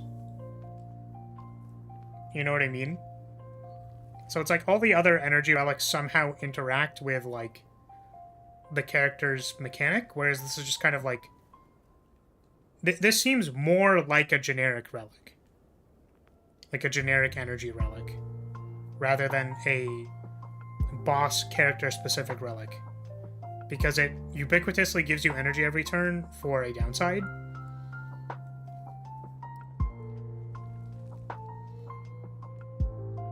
Okay, what are we doing? It's a little odd. I kind of regret taking it. Aside from maybe locking you out of toning, but that's kind of a stretch. Yeah. Yeah. It's very odd. So I think it doesn't really hit the mark on being a character-specific energy relic. If our definition of that is it interacts with the mechanics of the character somehow. Yeah, and even like maybe they put it in the general pool. Oh, that's a good point. We can check it after this combat. Some mods add general pool relics. I'll check. Actually, can we tell? Oh, maybe this is a generic relic. Because it has a black outline, right? Oh, no. Okay. Well, we'll check after this. Work really been on my ass today. I had to play... Is this... part of the floor on a spot even... My supervisor was confused 30 more minutes. Damn. Classic work being cool. I love when work is cool. Wait, that's a power and it's at the start of your turn. Oh my god. That is not how I interpreted that card at all. Oh no. Wait, that's actually kind of good.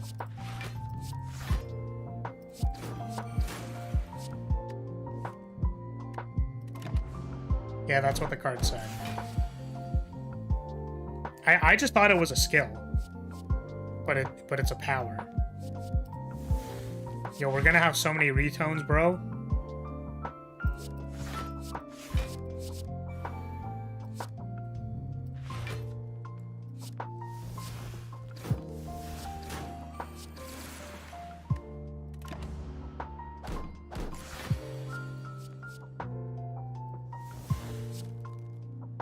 Bro, I'm gonna have so many retones for my Goldcraft. You're not even ready.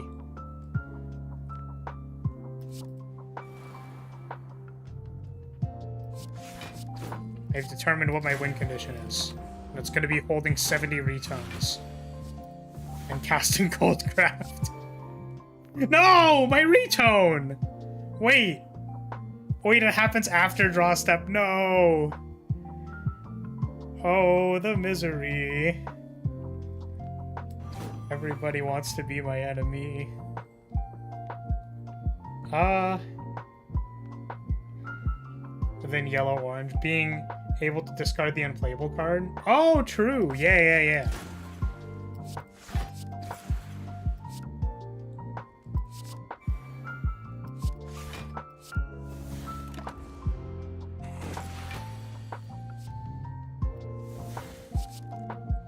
We can't put the retones in our hand because it happens after draw. Oh my god. So pain. Okay, let's tone to red, use an ink, and then we'll kill this thing. No, we can't kill it. No, all my retones. What is the point of all of this value?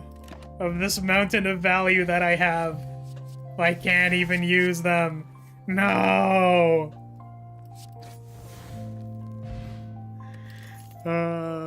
Mudstone Golem. Gain 16 block. Exhaust. Theme of orange, yellow, or green. Add 3 quicksand plus to your hand, otherwise draw 3 cards and tone to yellow. 2 energy, 16 block, 12 damage, draw 3. Sheesh. This card seems incredibly good.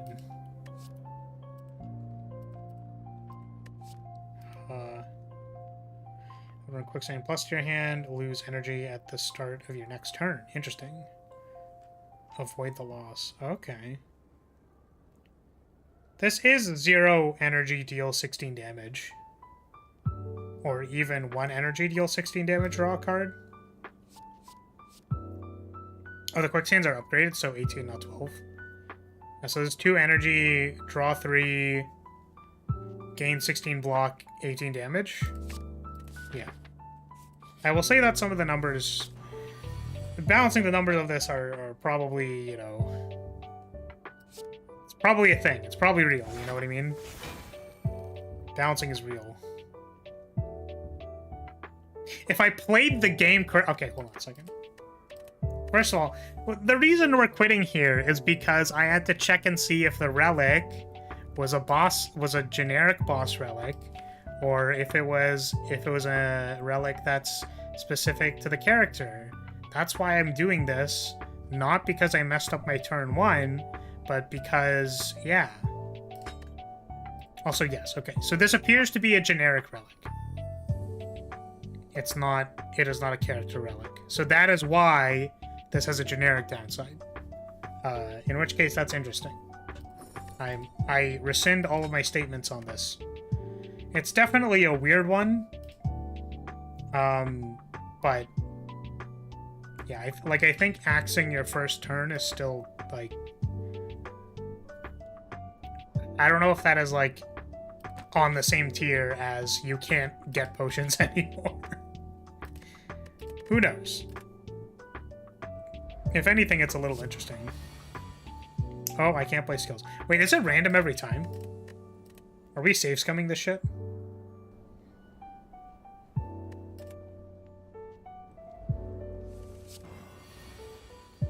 No.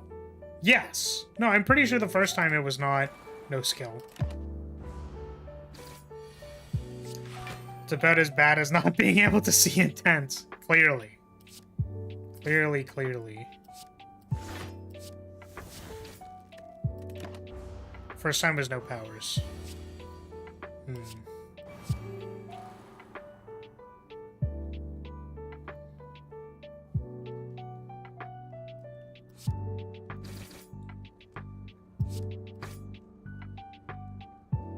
Oh, I could have gained the thing here first. The additional damage.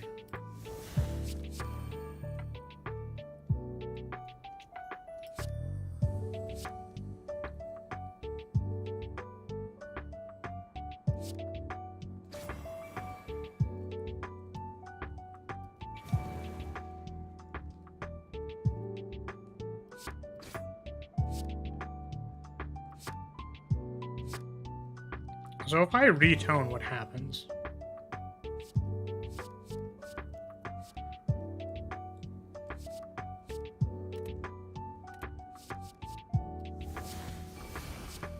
Okay, keep the other one.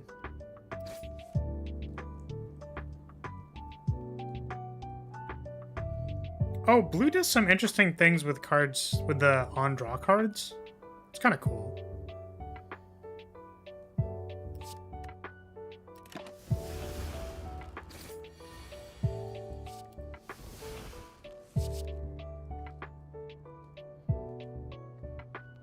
Theme of orange. So we do want orange. We aren't on orange. We're on green, right?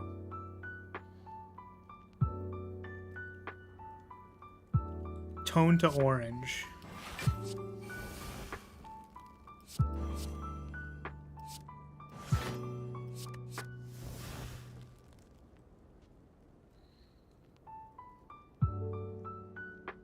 Do we want a tone to yellow? Doesn't matter.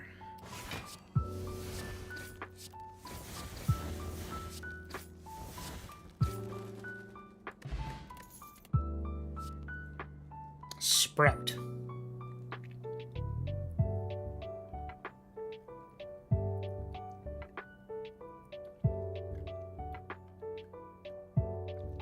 Deal 6, apply 1 vulnerable. Theme of those things, grow long vine, otherwise toned to green. Sprout transforms to stronger cards when played. So I guess we can't see what the stronger version of this card is. So green is about playing the same card over again. And because green is beside blue, blue helps you draw the card again. That's really interesting. It's very surprising to me how well these things overlap, like, to be completely honest with you. I think we're going to take Desertify, because we can get unrestricted healing.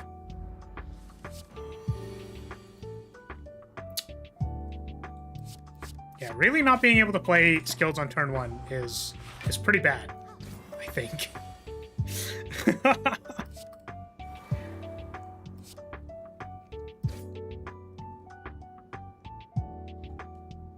So we're not toned to anything. Play that. We'll end on orange.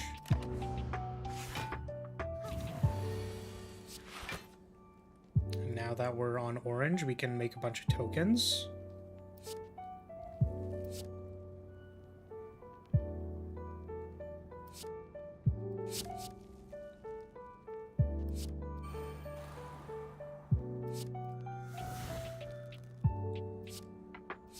There's just so much to do. I'm definitely feeling the mental load of needing to manage all this stuff. 6 is a lot for me. That gets me energy.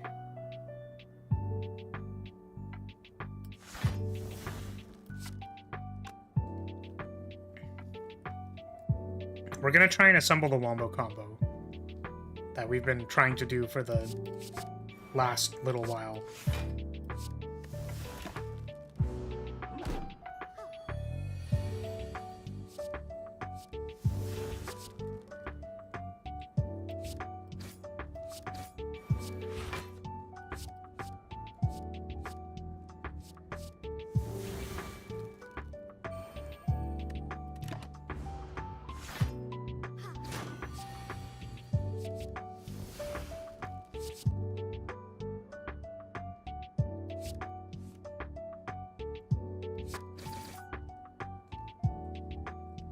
The question is if we're gonna get to it before we die.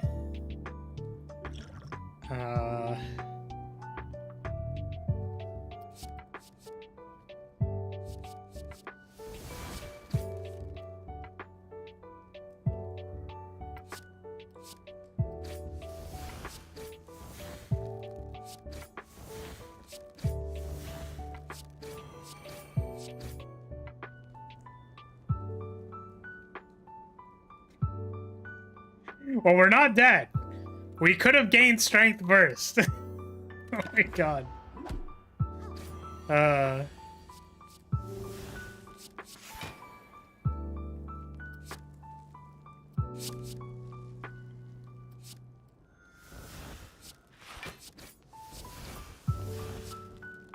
There's the gold craft.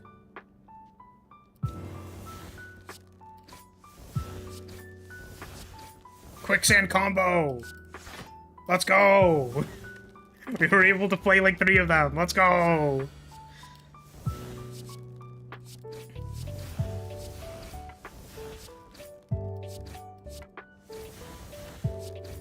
I also, I guess, kind of like the theming of like, it's quicksand! We keep falling into it. Whoa! Look at how much of it there is. Last quarter. Play 1 vulnerable 2 times to all enemies. Oh, that's interesting. It does it in... It does it twice. Blue, purple, red. Add first quarter to discard pile, otherwise tone to purple. And add self. Okay. Apply 1 week to all enemies. Last quarter. Huh. That's interesting. I kind of want to pick this card just so that we have, like, more block.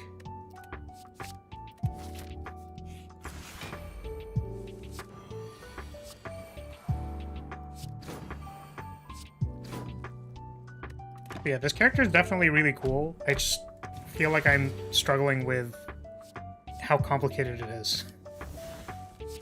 There's just, like, a lot going on, and it is making it difficult for me to play the game. Do I die? I don't think I die. Am I on orange? I'm on red. I would like yellow, please.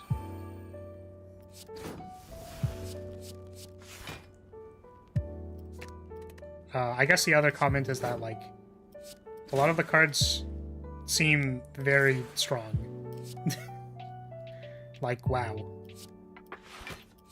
while being able to just like get an Oasis in your hand.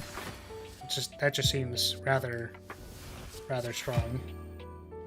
And then sort of this extra resource outside of the, you know, combats that you have to manage is like cool, but weird that you have to manage it with this, with Swamp.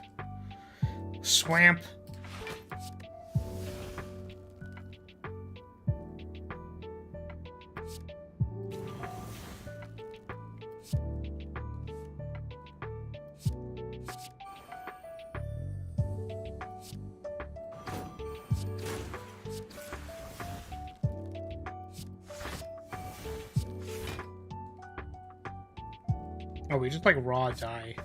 That's really funny. Damn, that's crazy. Oh.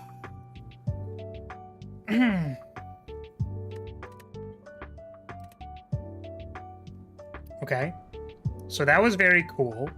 Now that I sort of understand it more, I wonder if we want to try again.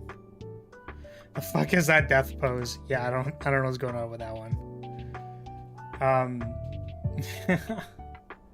Yeah, so that seemed really cool. I wish I could look at all the cards, but I don't think I can. Yeah, because they're, you know, because they're all locked, which is very unfortunate because I want to comment on the cards and the design of the cards, but I cannot because they are locked. Or at least I can't see them because they are not discovered. I'm debating how much I want to like try another run and then not comment as much. And like actually try to get a win or something. Yeah. Because I think I summarized decently at the end there. Like the outside of... This is an interesting idea to have like a fatal card in the base deck that manages a resource outside of the thing. I almost wonder if this card should just like not have the fatal clause. I don't know, it's weird. Because the thing that I think about is that the thing that I'm thinking is that the amount of ink that you can get is basically like encounters and then like how many mobs are in each encounter. You know what I mean? Did we see any other paint cards during the run? No, I don't think there are other ones. Or that's going to be my guess. I think that this one is maybe the only paint card.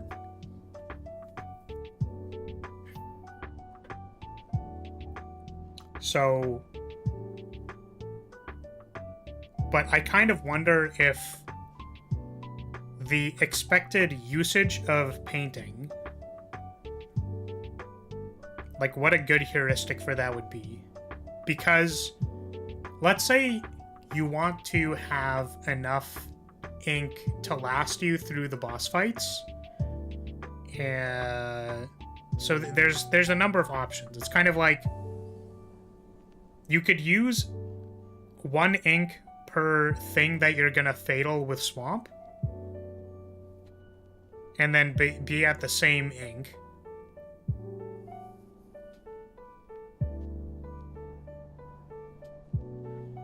Eventually it'll become so inconsistent. Yeah, that's fair.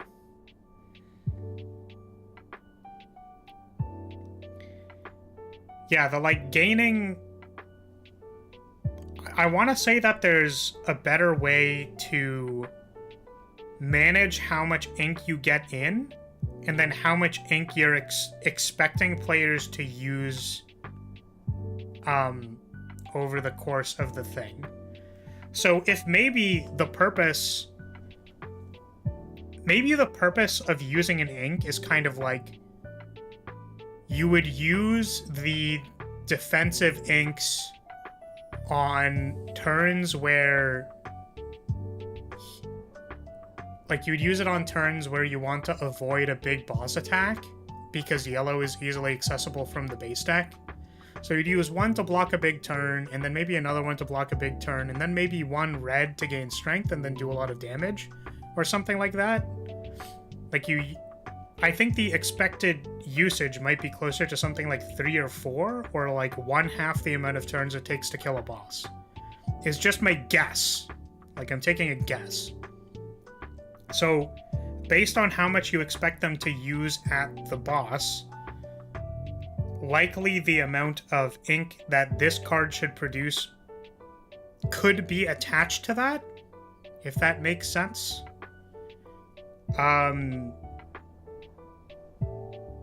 Where, like, you want to balance the amount of ink that goes in, like the amount of ink that you get, and the amount of ink you intend them to spend. And then if you remove extra baggage, like Scorching Sun, so, like, I already explained that I think this card is, like, not super great, because it'll encourage people to farm paint, maybe more than you expect. Also, the fact that paint is farmable with this is kind of, like, questionable.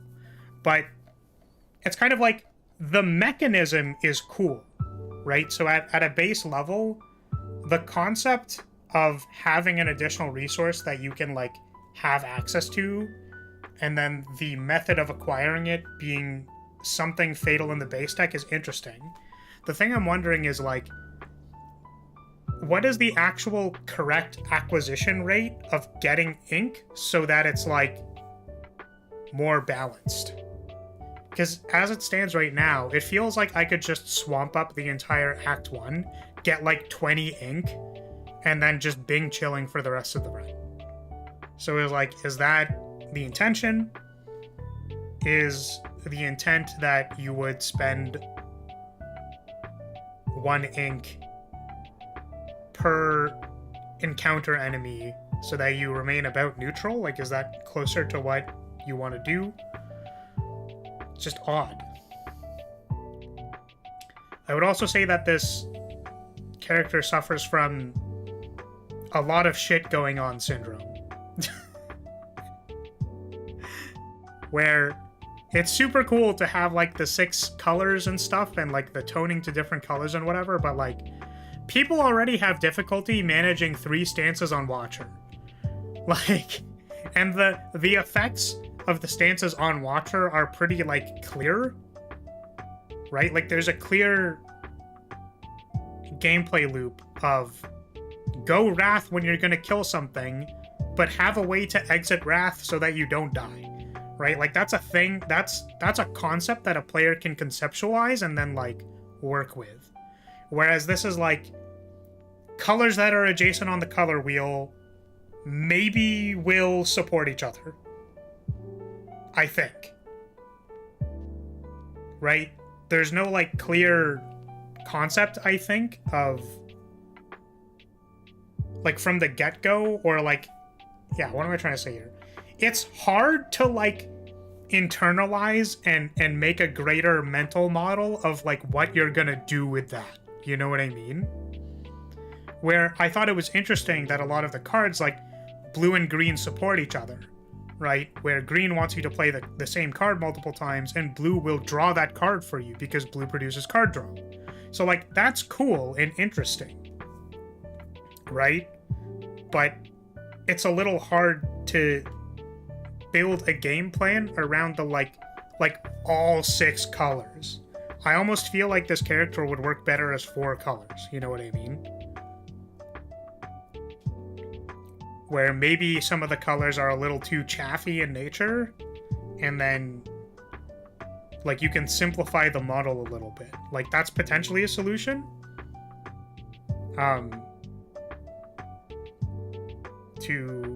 If the problem is there's too much stuff going on, and then we want to simplify it. Which, the interesting thing here is that a way to figure that out would be, like, through playtesting. So a lot of people have played this mod, and I haven't really gotten a consensus on, like, what people's thoughts are on it. But this really feels like something that you would, like, you would have either 1 or 2 builds of this character, maybe one with 6 colors and one with 4, and then you would just do, like, A/B testing. So you'd run, like, 100 participants through one build, and then 100 participants through the other build, and kind of gather thoughts around complexity. And then you could also like change things from there and be like, okay,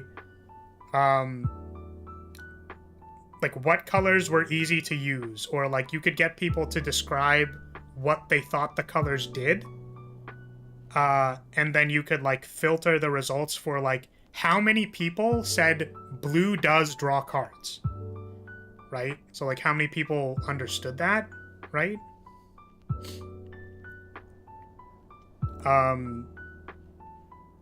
Yeah, it's possible that there's just like a lot of stuff going on, because I know that in a 75 card pool for basically all of these characters, there's like 2 or so main themes going on, usually, with some like maybe with some sub themes, but it's usually like 2 or 3 main concepts that you can hone in on and be like, that's what you want to be doing. 4 colors could also have more solidified color pairs instead of the somewhat jumble of mechanics these 3 trios have. Or not 3. These trios, not 3 trios. These trios are. Yeah, I agree with that, where it's like you could define the color pairs and then those become your overarching strategies. So it's like decks, like maybe orange and yellow are more defensive in nature. Like generating energy and then taking reduced damage is like a defensive thing. And then you'd have like an overarching like offensive thing to do.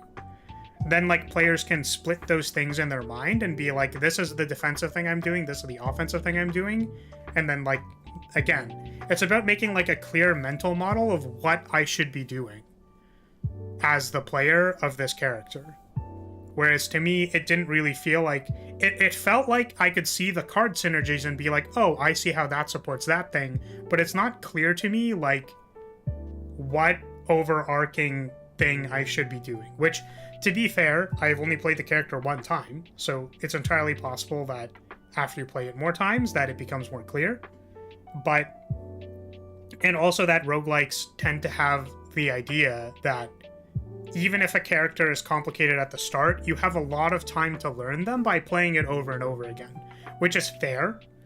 I will say, though, that I think generally, like the general philosophy of design is that things should be very understandable early on. So, but then from there, the ceiling can be quite high of skill execution. But on the offset, like on the outset, like how easily can you understand the things and build a game plan? And then from there, learning takes over. Whereas I feel that like the upfront on this character is very high because there's just so much shit. Excuse me. A low floor does not require a low ceiling. Exactly. Correct. And the interesting thing about that, Poi, is that typically, or like a decent design pattern which helps with that, is to have flexible verbs. So like, in this case, theme and tone and how those things interact is all like, that's like a very flexible verb.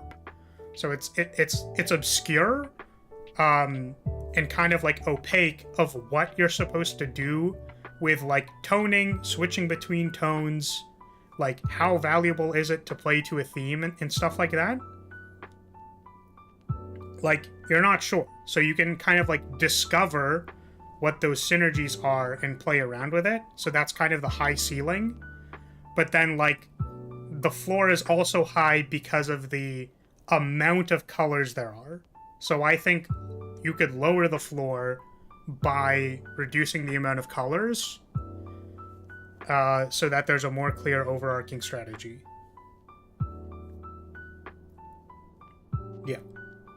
Also, sorry, I know you typed stuff and I didn't read it. So having a mechanic that seems integral. Oh yeah, so I did actually read that. Especially since the existence of painted probably means she doesn't have vulnerable. I think she does. Vulnerable was on this card. So I think she has access to both.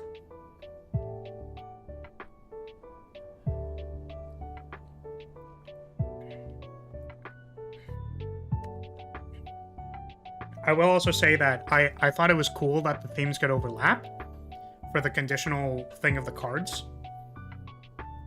Because again, that kind of lets you like draft a little bit more freely. Definitely something that I was concerned about at the very start, like before I internalized that, was like, if all these cards are going to be conditional in some nature, then like, do I only draft purple cards? Do I only draft red cards? Like something like that.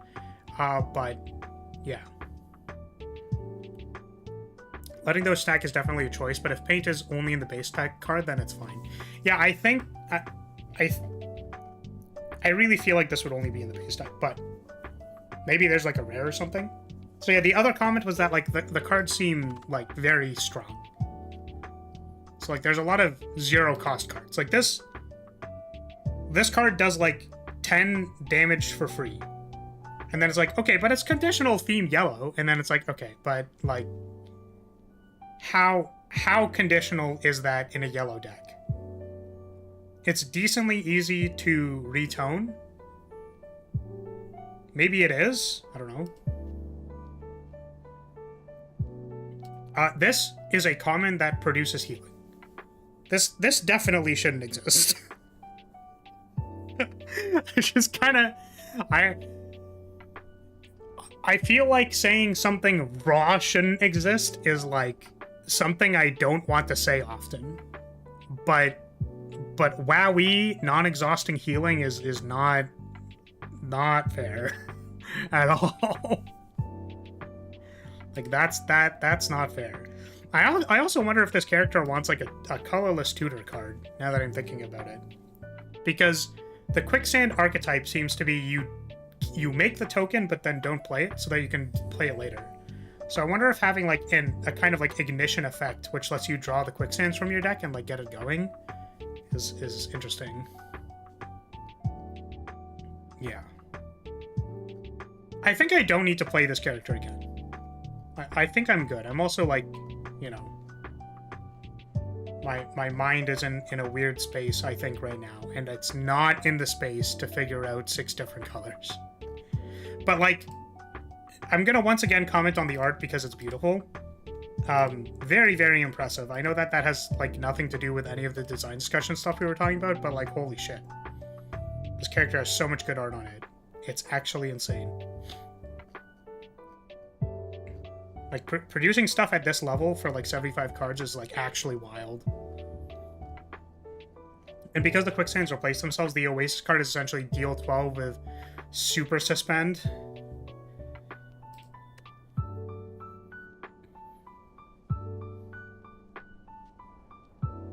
Deal 12 with super suspend. Yeah. Because eventually it'll just be free to do this.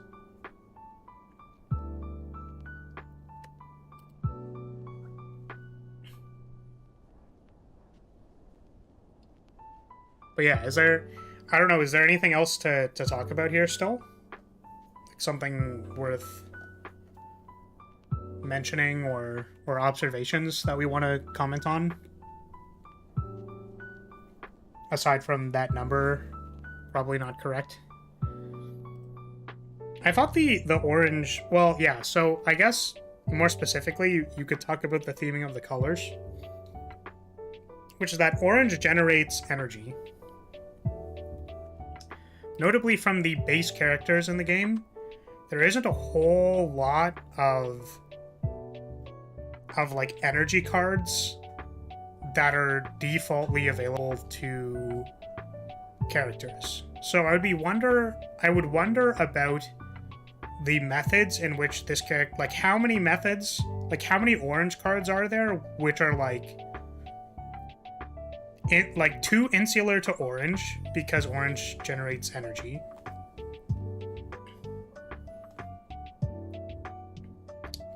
Because like if we look at Silent, for example, there's like 1, and by energy producing I mean like literally generates energy, not like, wow, does this technically generate energy by reducing its cost? No. 1, 2, 3.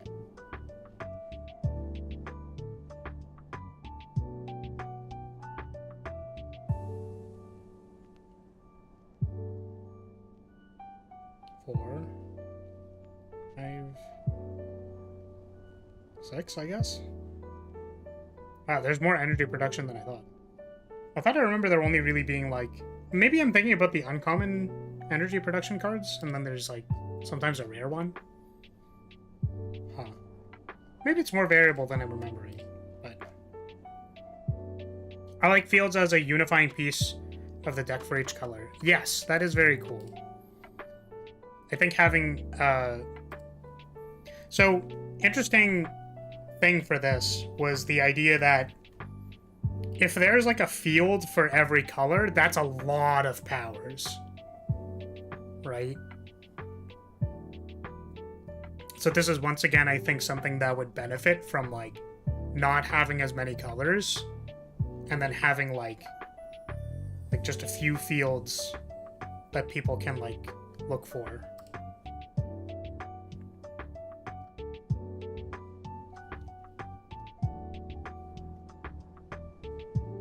The armaments for each color.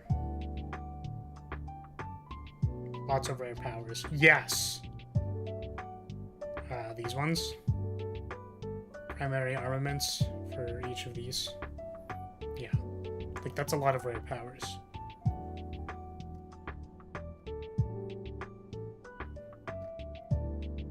I guess I also wonder about the distribution of cards. Because, for example, there's like, what? 1, 2, 3, 4, 5, 6, 7, 8, 9, 10, 11. Like, 11 powers. Did I count that correctly? 5, 6, 7, 8, 10, 11, 12. Yeah, 12 powers. 12 powers, 2 skills, 2 attacks. So having, like, somewhat of a... More than that, you've discovered some. Right. Because one of them is... So 12, 13, 14 powers. And then like 1 additional attack and then 2 skills. This is a lot of rares. 1, 2, 3, 4, 5. 6, 7, 8, 9, 10, 11, 12, 13, 14, 15, 16, 17, 18, 19, 20, 21. 21 rares is a lot of rares.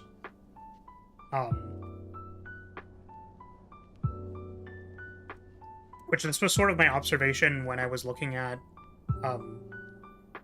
just the base character classes, which is that, so rares you typically get from elites doing a lot of hallway fights and then guaranteed at the boss.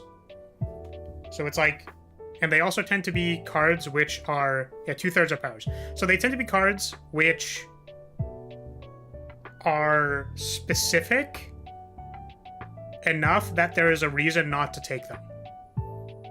So the puzzle piece that a rare is will be very clear to take it, but also, yeah, I guess they're like insular enough that will also give you a reason to not take it. Like, there are also cards which are just, you know, powerful, I suppose. There's usually like a card which just says do a lot of damage, like Hyper Beam or Bludgeon, or like Glass Knife, right? And that's the thing, is that there's a lot of, depending on how much you want to deviate from the cards in the base game, like a lot of the functions that the developers are aware of that you need in order to like beat Slay the Spire are in the cards, right? So it's like they know you need some way to interact with multi-hits, which is why like Ironclad has a strength reduction card, and so does Silent. I don't know if Defect has one. Defect has Buffer. That's not good against multi-hits. But my point is that there's a solution in there somewhere for a particular function that a deck might need. So, which is why you get cycles of cards like Seek, and the other zero-cost draw cards, or like energy-producing cards that have downsides. Like this one, it's Turbo, I think.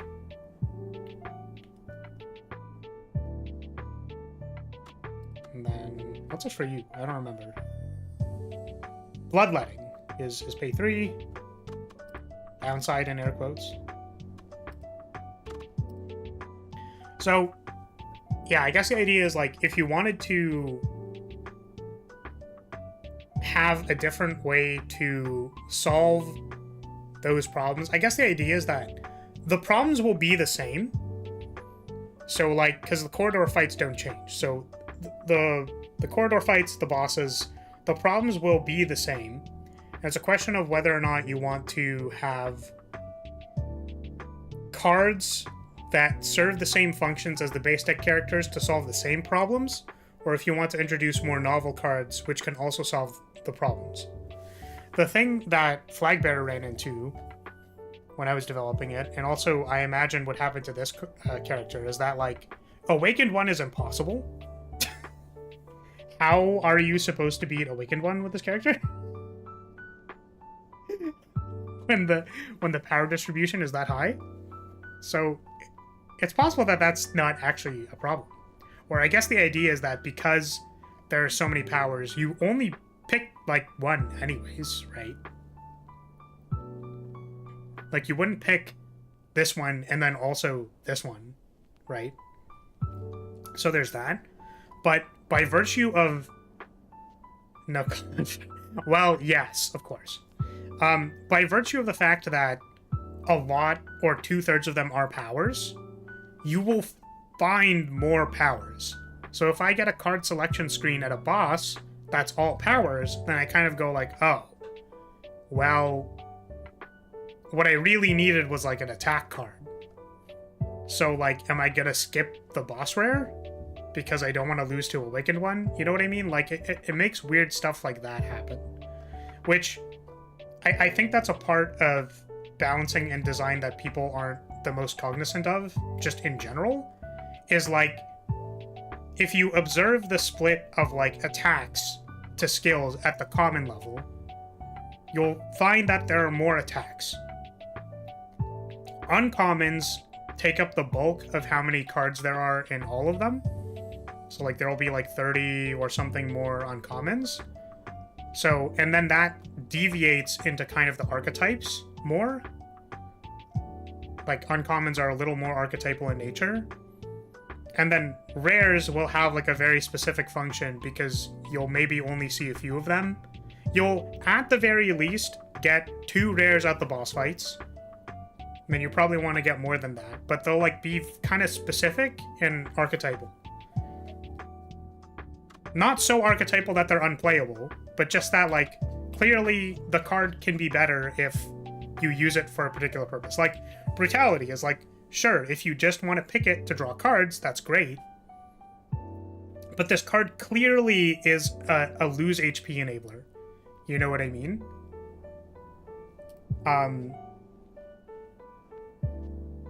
Berserk is an energy producer with downside. Like, Fiendfire exhausts things. Like, it has a clear, this can exhaust things. It gives you exhaust payoffs. This gives you block payoff. It's, like, very specific and obvious. And then there's some generically good cards.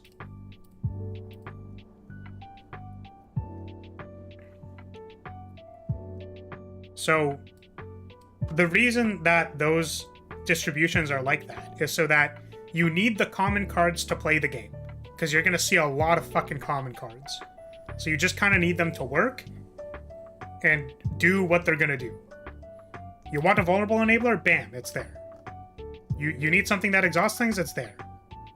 Right? And then as you need something more specific to, like, push you towards, like, a game-winning deck, you have, like, things like Dark Embrace, Fire Breathing. Like, you have these things, which are a little more particular. You have cards that are of slightly higher quality. Or enablers, like, they're more archetypal, and then you have some, like, pretty specific payoff stuff. So the distribution of cards at each thing, and, like, how many of each type there are, is actually, like, fairly specific, or moderately specific. Thus, having a power at uncommon for every color is a lot. Like, that's a lot. And it's all in different directions. There's 6 colors with 6 identities that all kind of do different things. So, okay. Yeah, when 12 of the powers are somewhat exclusive to each other, it's not too bad to have many powers because you won't take that many. But as you said, card selection screens get odd. Exactly. Excuse me. Indeed, very astute of you. However, what you fail to recognize in your analysis is this deck's lack of cat cards. The lack of cute factor and no Subway Surfer card really dampens the enjoyment of the deck. 5 out of 10. Jesus. Holy moly. So yeah, I mean, I think that's about, you know, what we can get out of this, right? I wonder if there's, like, there'd be a good way to have, like, card type interactions with this character. Because they're, like, very power focused. I think Defect also has a lot of powers. 1, 2, 3, 4, 5, 6, 7, 8, 9, 10, 11, 12, 13, 14. Yeah, I mean, like, I think Defect is considered...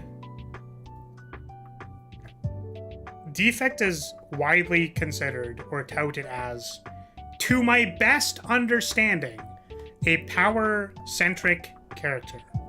Or that there are power synergies with power-directed payoffs. For example, Echo Form lets you play powers twice.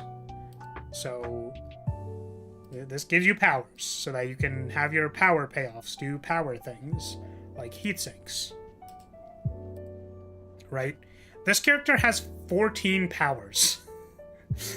That's like not even as many. That's like how many they have at rare, yeah, on the colorful.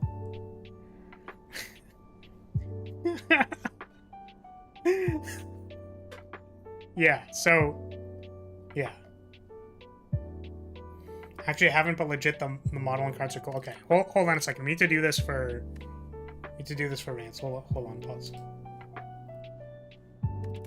Give me 2 seconds. We'll get to a thing for you.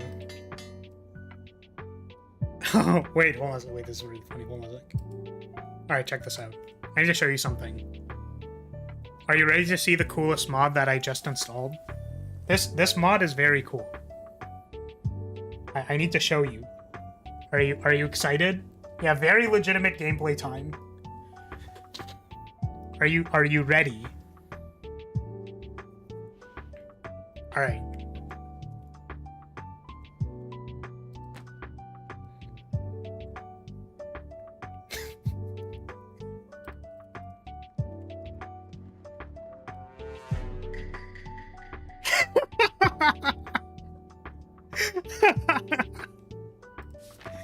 Incredible. That sure is Among Us. Among Us.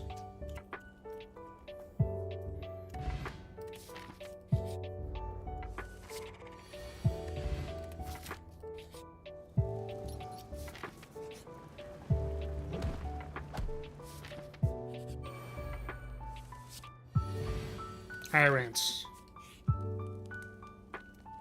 There you go.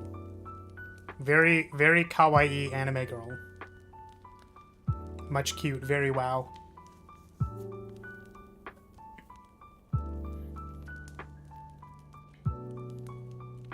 I'm going to wait until your response, because I literally did this for you.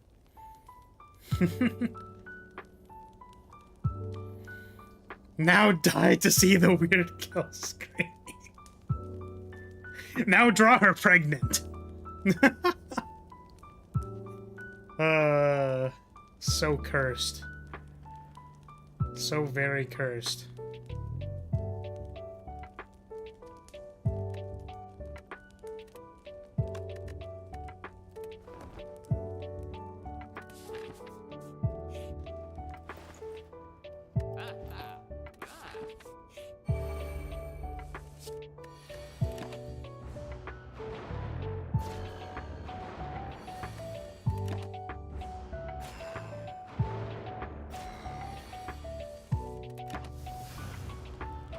Oh my god, dying in Ascension 0, bro.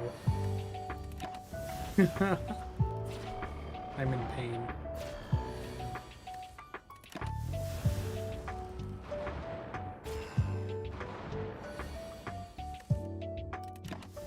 Okay, that campfire screen is pretty cute. Damn right it is.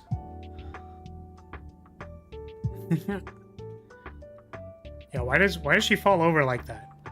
I'm so confused.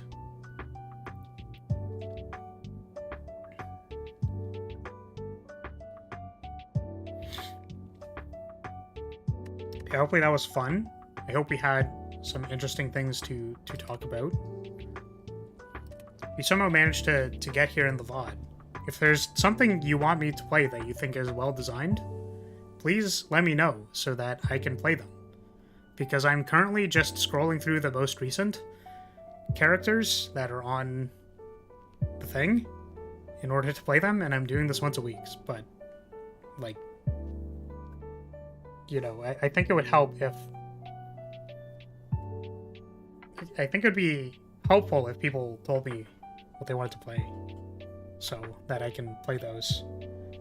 There are a few that maybe it's like, I don't think I'm gonna play Downfall, and I don't think I'm gonna play Scapegoat, because I don't want to play Scapegoat.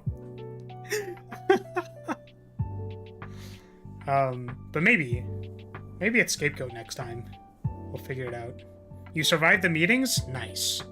I'm proud of you, Kraos. Hopefully they weren't too brutal. But yeah, I really feel like for these streams I need to, like, get a good night's sleep, and, like, because there's just so much information whenever I play these. I think also this seems to be what I've noticed, is that people tend to over-engineer characters a lot. Like, this character is very over-engineered. Like, there's a lot of stuff going on. And I was playing there was another character that I was thinking of playing, which was the Immortal, which I looked at and then I, like, wasn't super sure about if I wanted to play them. They also feel very over-engineered. Yeah, it's like simple is best a lot of the time, because you want things to be understandable. Yes.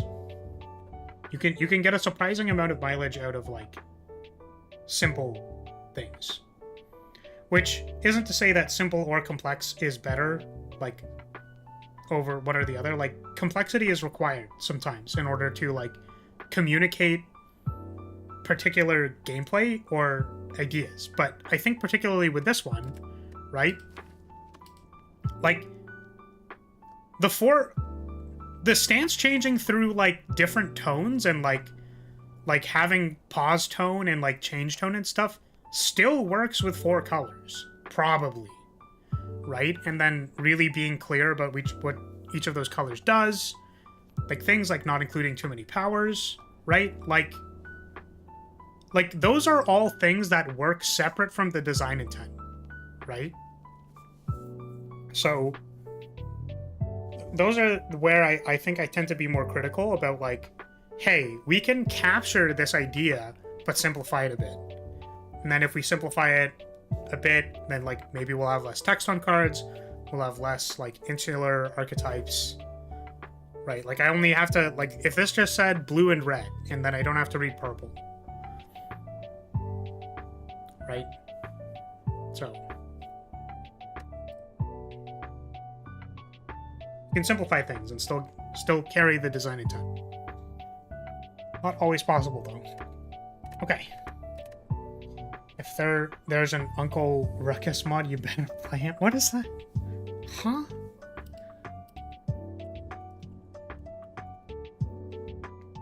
Oh. This guy. Got it. I'm familiar with this character. But yeah, it was fun. It was fun to look at. It's maybe a little too granular for me to play successfully. So what was my thought before? Oh yeah, sometimes complexity is necessary to carry a particular design idea. So I think for stuff like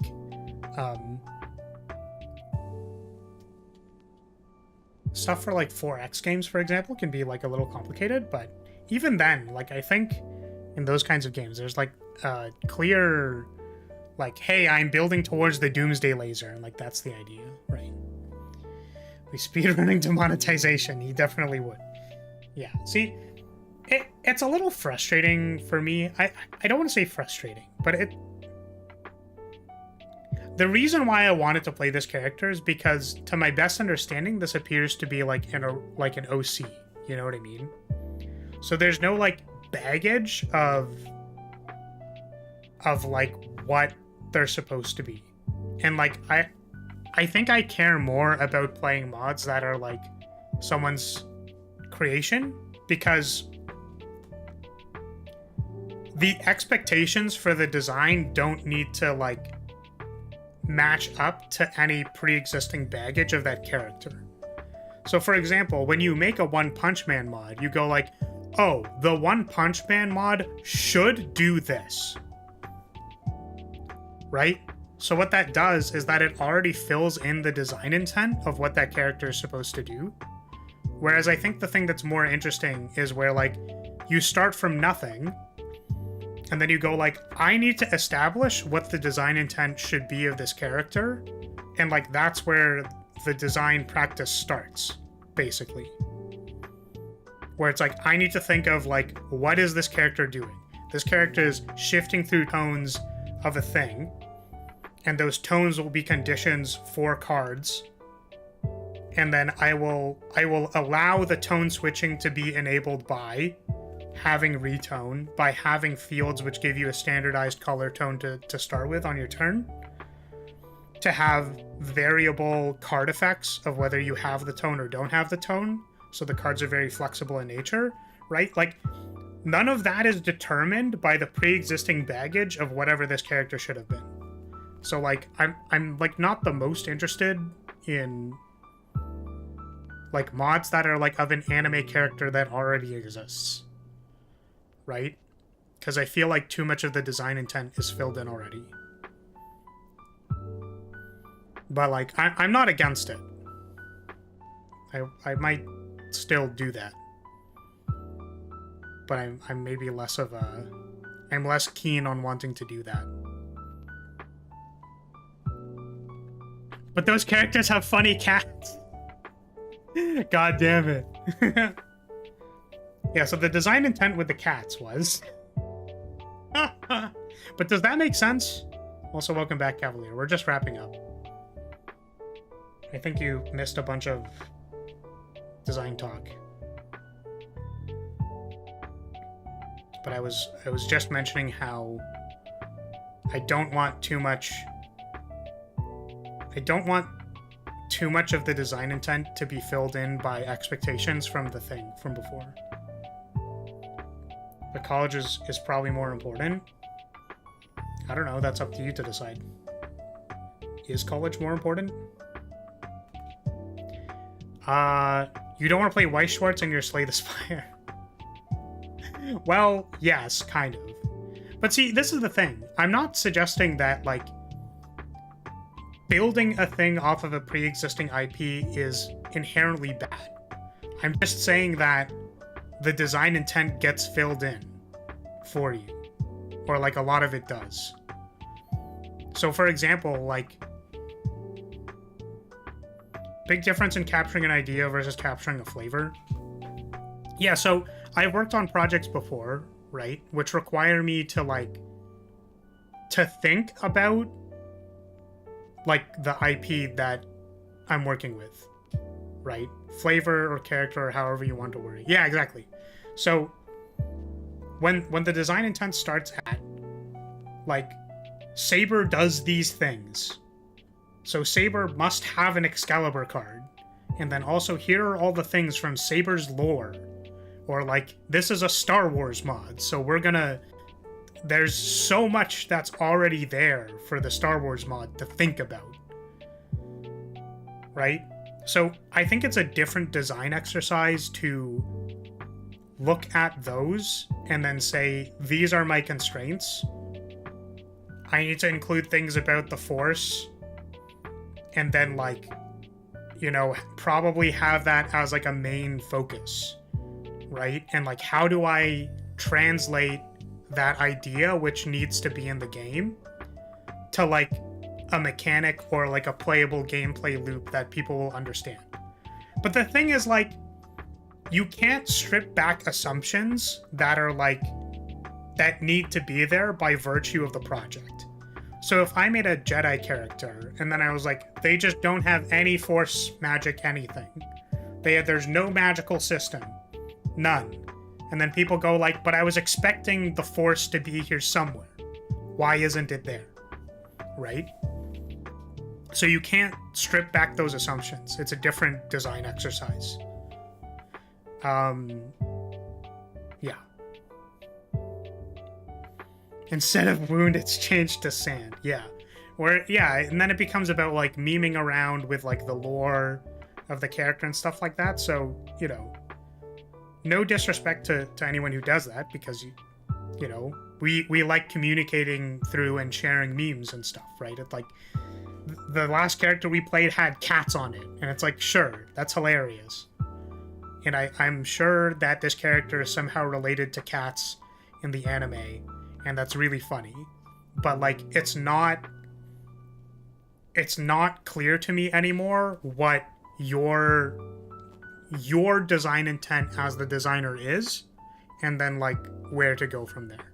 So I prefer looking at original characters, because there's like, you have to figure out a lot of constraints yourself. I don't know, maybe I'll feel differently about it as I play more modded characters, but that tended to be my experience with, you know, particular mods, or the concept of particular mods. Too bad like 65% of all modded characters are Toho characters.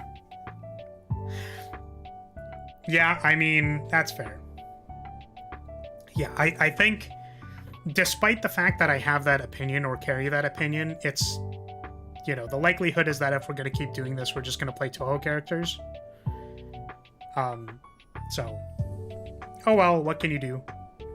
But there's still, you know, I think the purpose of this series is not to, you know,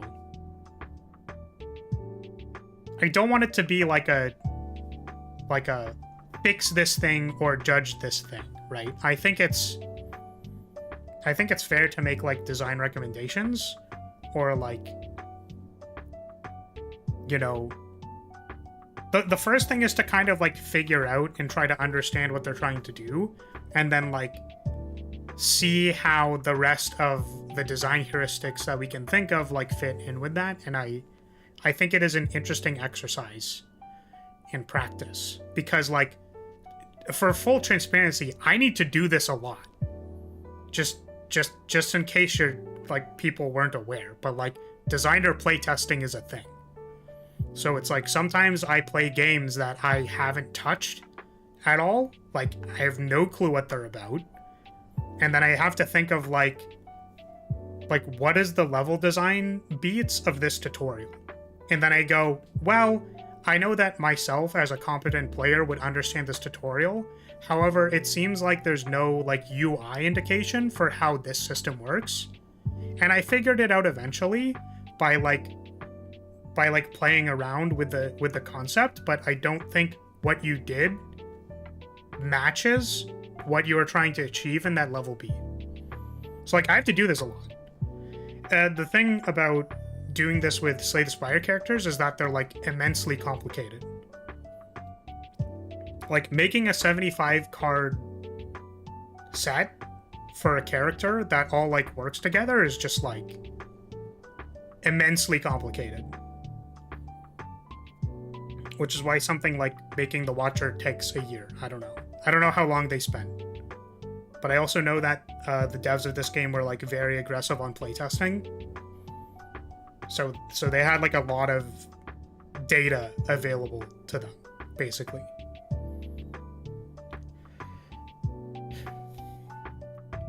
I would say they would be running out of Toho characters, but there's a never-ending well.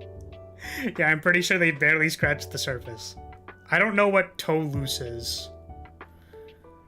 The singular form of Tolice. Honestly, I just think it's fun to see a bunch of different modded characters and you discuss why they made that choice or suggesting them another path. These are always fun. Well, I'm glad people have been enjoying them. I just feel like it's difficult to... It's kind of difficult for me to, like, get into the mindset of figuring out what I can be saying about these characters. Like, I don't know, if you, like, watch through... Oh, is this not repeating? I'm gonna go back to the top.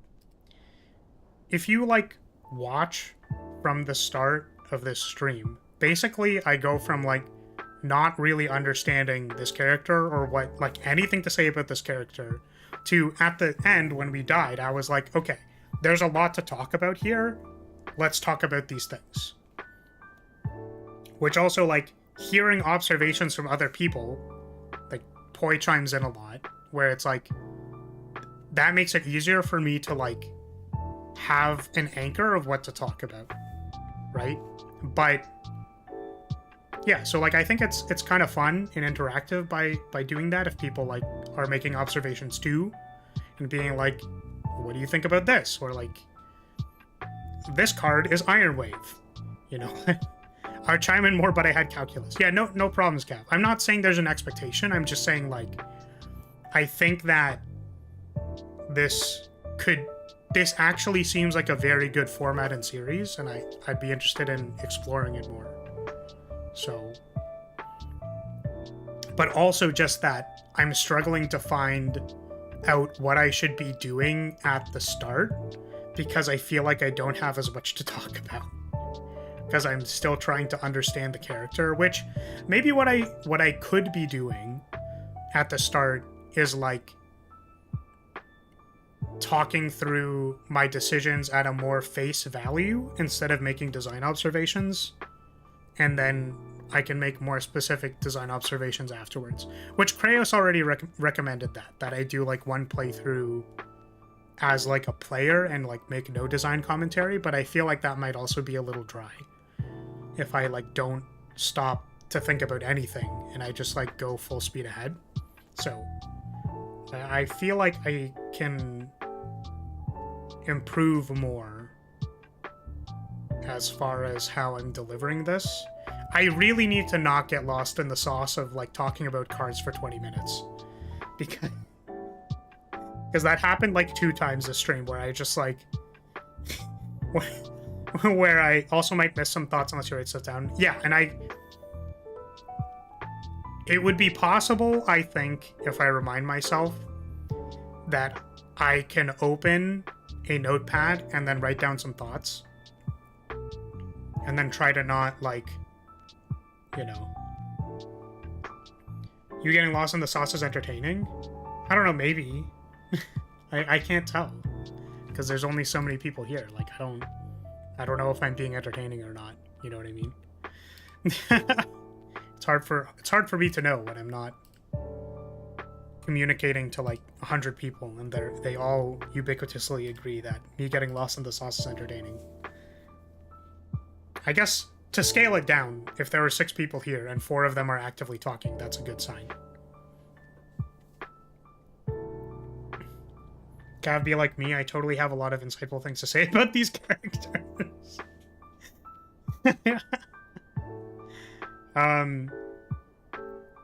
Yeah, I mean... Yeah, I just... Maybe I'll try to watch it more. Or... Yeah, I'll try not to go for 20 minutes. I don't know, yeah. Cavalier makes a good point where, like, I shouldn't actively try to stop myself if there are things to talk about, but it's possible that saving some things for recap later is better. But yeah, like 2-hour-long runs to get to Act 2 is, like, maybe not the correct pace, so... definitely got to stop the 20-minute card selection screens multiple times in a row. Yes. I can try to be more cognizant of that. Anyways, this was fun. I'm gonna call it for today. We have, I think, BlazBlue on Wednesday, some more BlazBlue, where I'm trying to find a good balance of what entropies we could select so that it's challenging, but not overly challenging. I can play the characters still. And we'll figure that out on Wednesday. So if you're still here, 100, Christ. If you're still here, I'm going to say thank you so much for watching. Thank you for being here, everybody. It was fun. I've been enjoying this format. I hope we can keep doing it to some degree of interest. And yeah, that'll be it for now. So thank you so much, everybody. See you later. Bye.